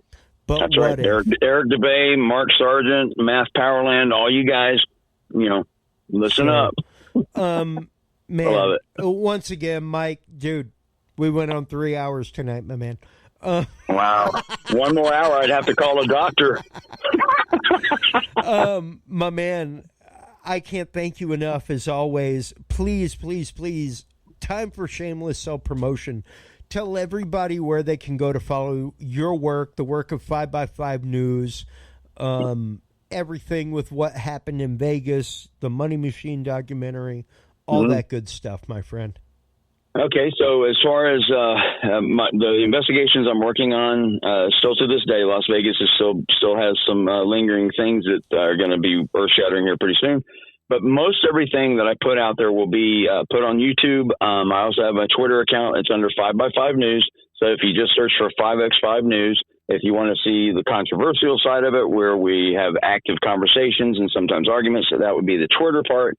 And if you want to see things, the videos and the explanations and stuff like that, that's pretty much done on the YouTube channel. The website part is something that's a work in progress, much like yours is now for the new name. I'm doing the same thing. I'm a one-man band, but so I've got the Las Vegas thing, which is always going to be near and dear to me because it's changed my life forever. The UFO talk, which is going on right now, and also I'm working with Tiger King. And so, just if anyone wants to know, because some of your listeners have to have seen Tiger King. Dude, I cannot wait until we can do a whole friggin' Tiger King episode with all the new info you have. It's it's so hard for me to keep my mouth shut sometimes. Knowing what you're finding and seeing, and wow. Well, what we found has possibly pushed the show. The show was going to come out in February or March. It's now pushed out till October.